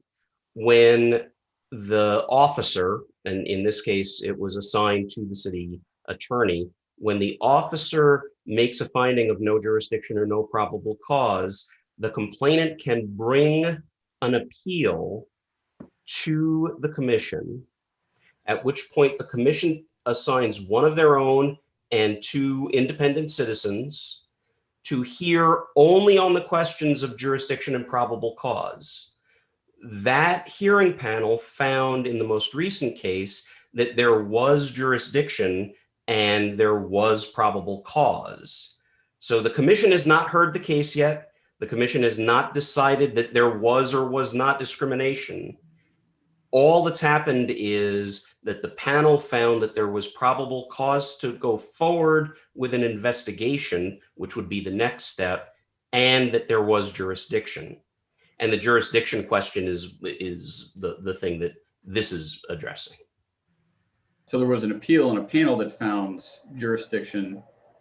The appeal panel found jurisdiction and found that there was probable cause for an investigation to move forward. Right. Okay. So it wasn't the HRC itself. It was the appeal panel. It was that, and the other correction was that even the appeal panel did not find that there was discrimination. They found that there was probable cause to have a hearing. Right. And that's where that process is stuck right now. Yeah, and that process has a couple of things going on. Yeah. So, correct. I would like to get your perspective really quick because I did research into this, and from what I understand is that both the Urbana Human Rights Ordinance and I forget what the name of the ordinance is that the Cook County Commissioners passed some years back, which actually cites our ordinance and their ordinance are the two most, liberal of all the ordinances in the state. They're actually more, they have stronger restrictions than even the state law does. Is that also your impression? I don't know the Cook County one, but yeah, we have one of the most wide-ranging classes of discrimination and approaches to the whole thing that I've seen in any ordinance. So I want people to understand that it would be a misrepresentation to say that a citizen has an avenue to seek reciprocity of whatever that they see has gone wrong through the state, because the state does not uphold itself to a standard that the city of Urbana has said that it does. So that's a misrepresentation of saying that citizens have recourse to go to the state to get the city to comply with its own ordinance, because our ordinance is more strict than state law is. So I want people to understand that that's clear, and that's why we're having this discussion. And I'm not advocating one way or the other at this point. I feel a certain way about it, but we need to have a discussion about what we need to do. And I'm just upset that it was not presented to us as options. It was, here's what the city thinks we need to do. We're not even really going to get into the other part of what came out of the HRC. And yeah, I'm upset about that. But I think that if there's consensus, I'm going to go ahead and make a motion that we keep this in committee, because we need to find out what was recommended and have further discussion about this. That's a motion. Bill Colbrook, well, we're not finished discussing, apparently. Yeah, I just wanted to kind of echo what Eric had said earlier is option 2, we'll call it option 2, sounds really expensive. I don't know that the city has the money to fund that. I don't know if the city should be funding that. It's going to be an independent body. I want to hear where the funds come from. I want to know how the walls are constructed. I want to know, how this complete separate entity would be built. We hear week in, week out of how we're having a hard time getting volunteers for basically, for different commissions and panels. So yet this is another body that we're going to need, people to sit on. And I don't know that the city of Urbana is of the sufficient size to be able to do that. So I would like to see, kind of a comprehensive look at what the solutions are. I'm a little bit ambivalent, I guess, to what you were saying, Jared, about how this was presented to us, because going back to the slide, and I can't remember what the text said completely, but basically it said that if you're a municipal government, you're exempt, and we're a municipal government. So I'm having a hard time figuring out why we're even having the discussion, because it says right then and there that municipal governments are exempt. And so to me, with the way that rule is written, there is only one option right now, because there is no framework for option 2. Dennis. Yeah, I think that the text of that you're referring to, Will, is said that no other government, and I think they were talking about federal government or the state government, but not municipal. No, it said. It says the political boundaries within the political divisions within the state. The political divisions within the state. So it's not federal, it's state. Okay. All right. Well, it's kind of hard to really absorb this rather complex problem. I didn't get a chance to even observe or listen to the meeting of the Human Rights Commission to get a sense of where the argument was being made and how that was evolving. It seems like it would be useful to be able to have that information. If it's posted, if that commission meeting is online on our YouTube, our television channel UPTV, it would be something that I would like to watch to get the background of it. I understand it's a couple hours long, but okay. The, Yeah, I agree that that I'm not ready to vote tonight to take any action right now. So is there a second that needs to be had in order to keep it into committee? Well, Jared was kind of prematurely made a motion. Jared, did you want to make the motion? Sure. I think, Sharice, in parliamentary procedure, I can make a motion when I'm recognized by the chair, and you have to recognize that I've made the motion, but I would like to make the motion that we keep it in committee. Okay. I will second that. Okay.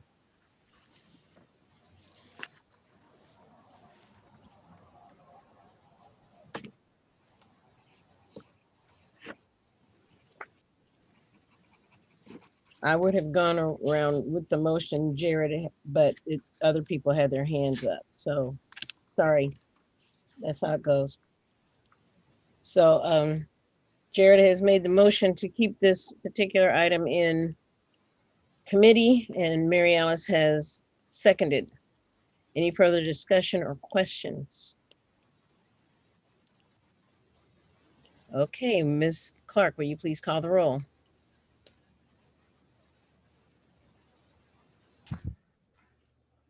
Ms. Wu, Yes. Mr. Sachs, Yes. Ms. Hersey, Yes. Mr. Brown, Yes. Mr. Roberts, Yes. Mr. Colebrook, Yes. Mr. Miller. Yes. Okay, this particular resolution it's been decided that it would stay in committee for further discussion and further information. Is what I've gathered from this. With no further business before the committee of the whole, I consider this meeting adjourned. Night, everyone. Good Thank night, you. everyone. Thank you very much. Night.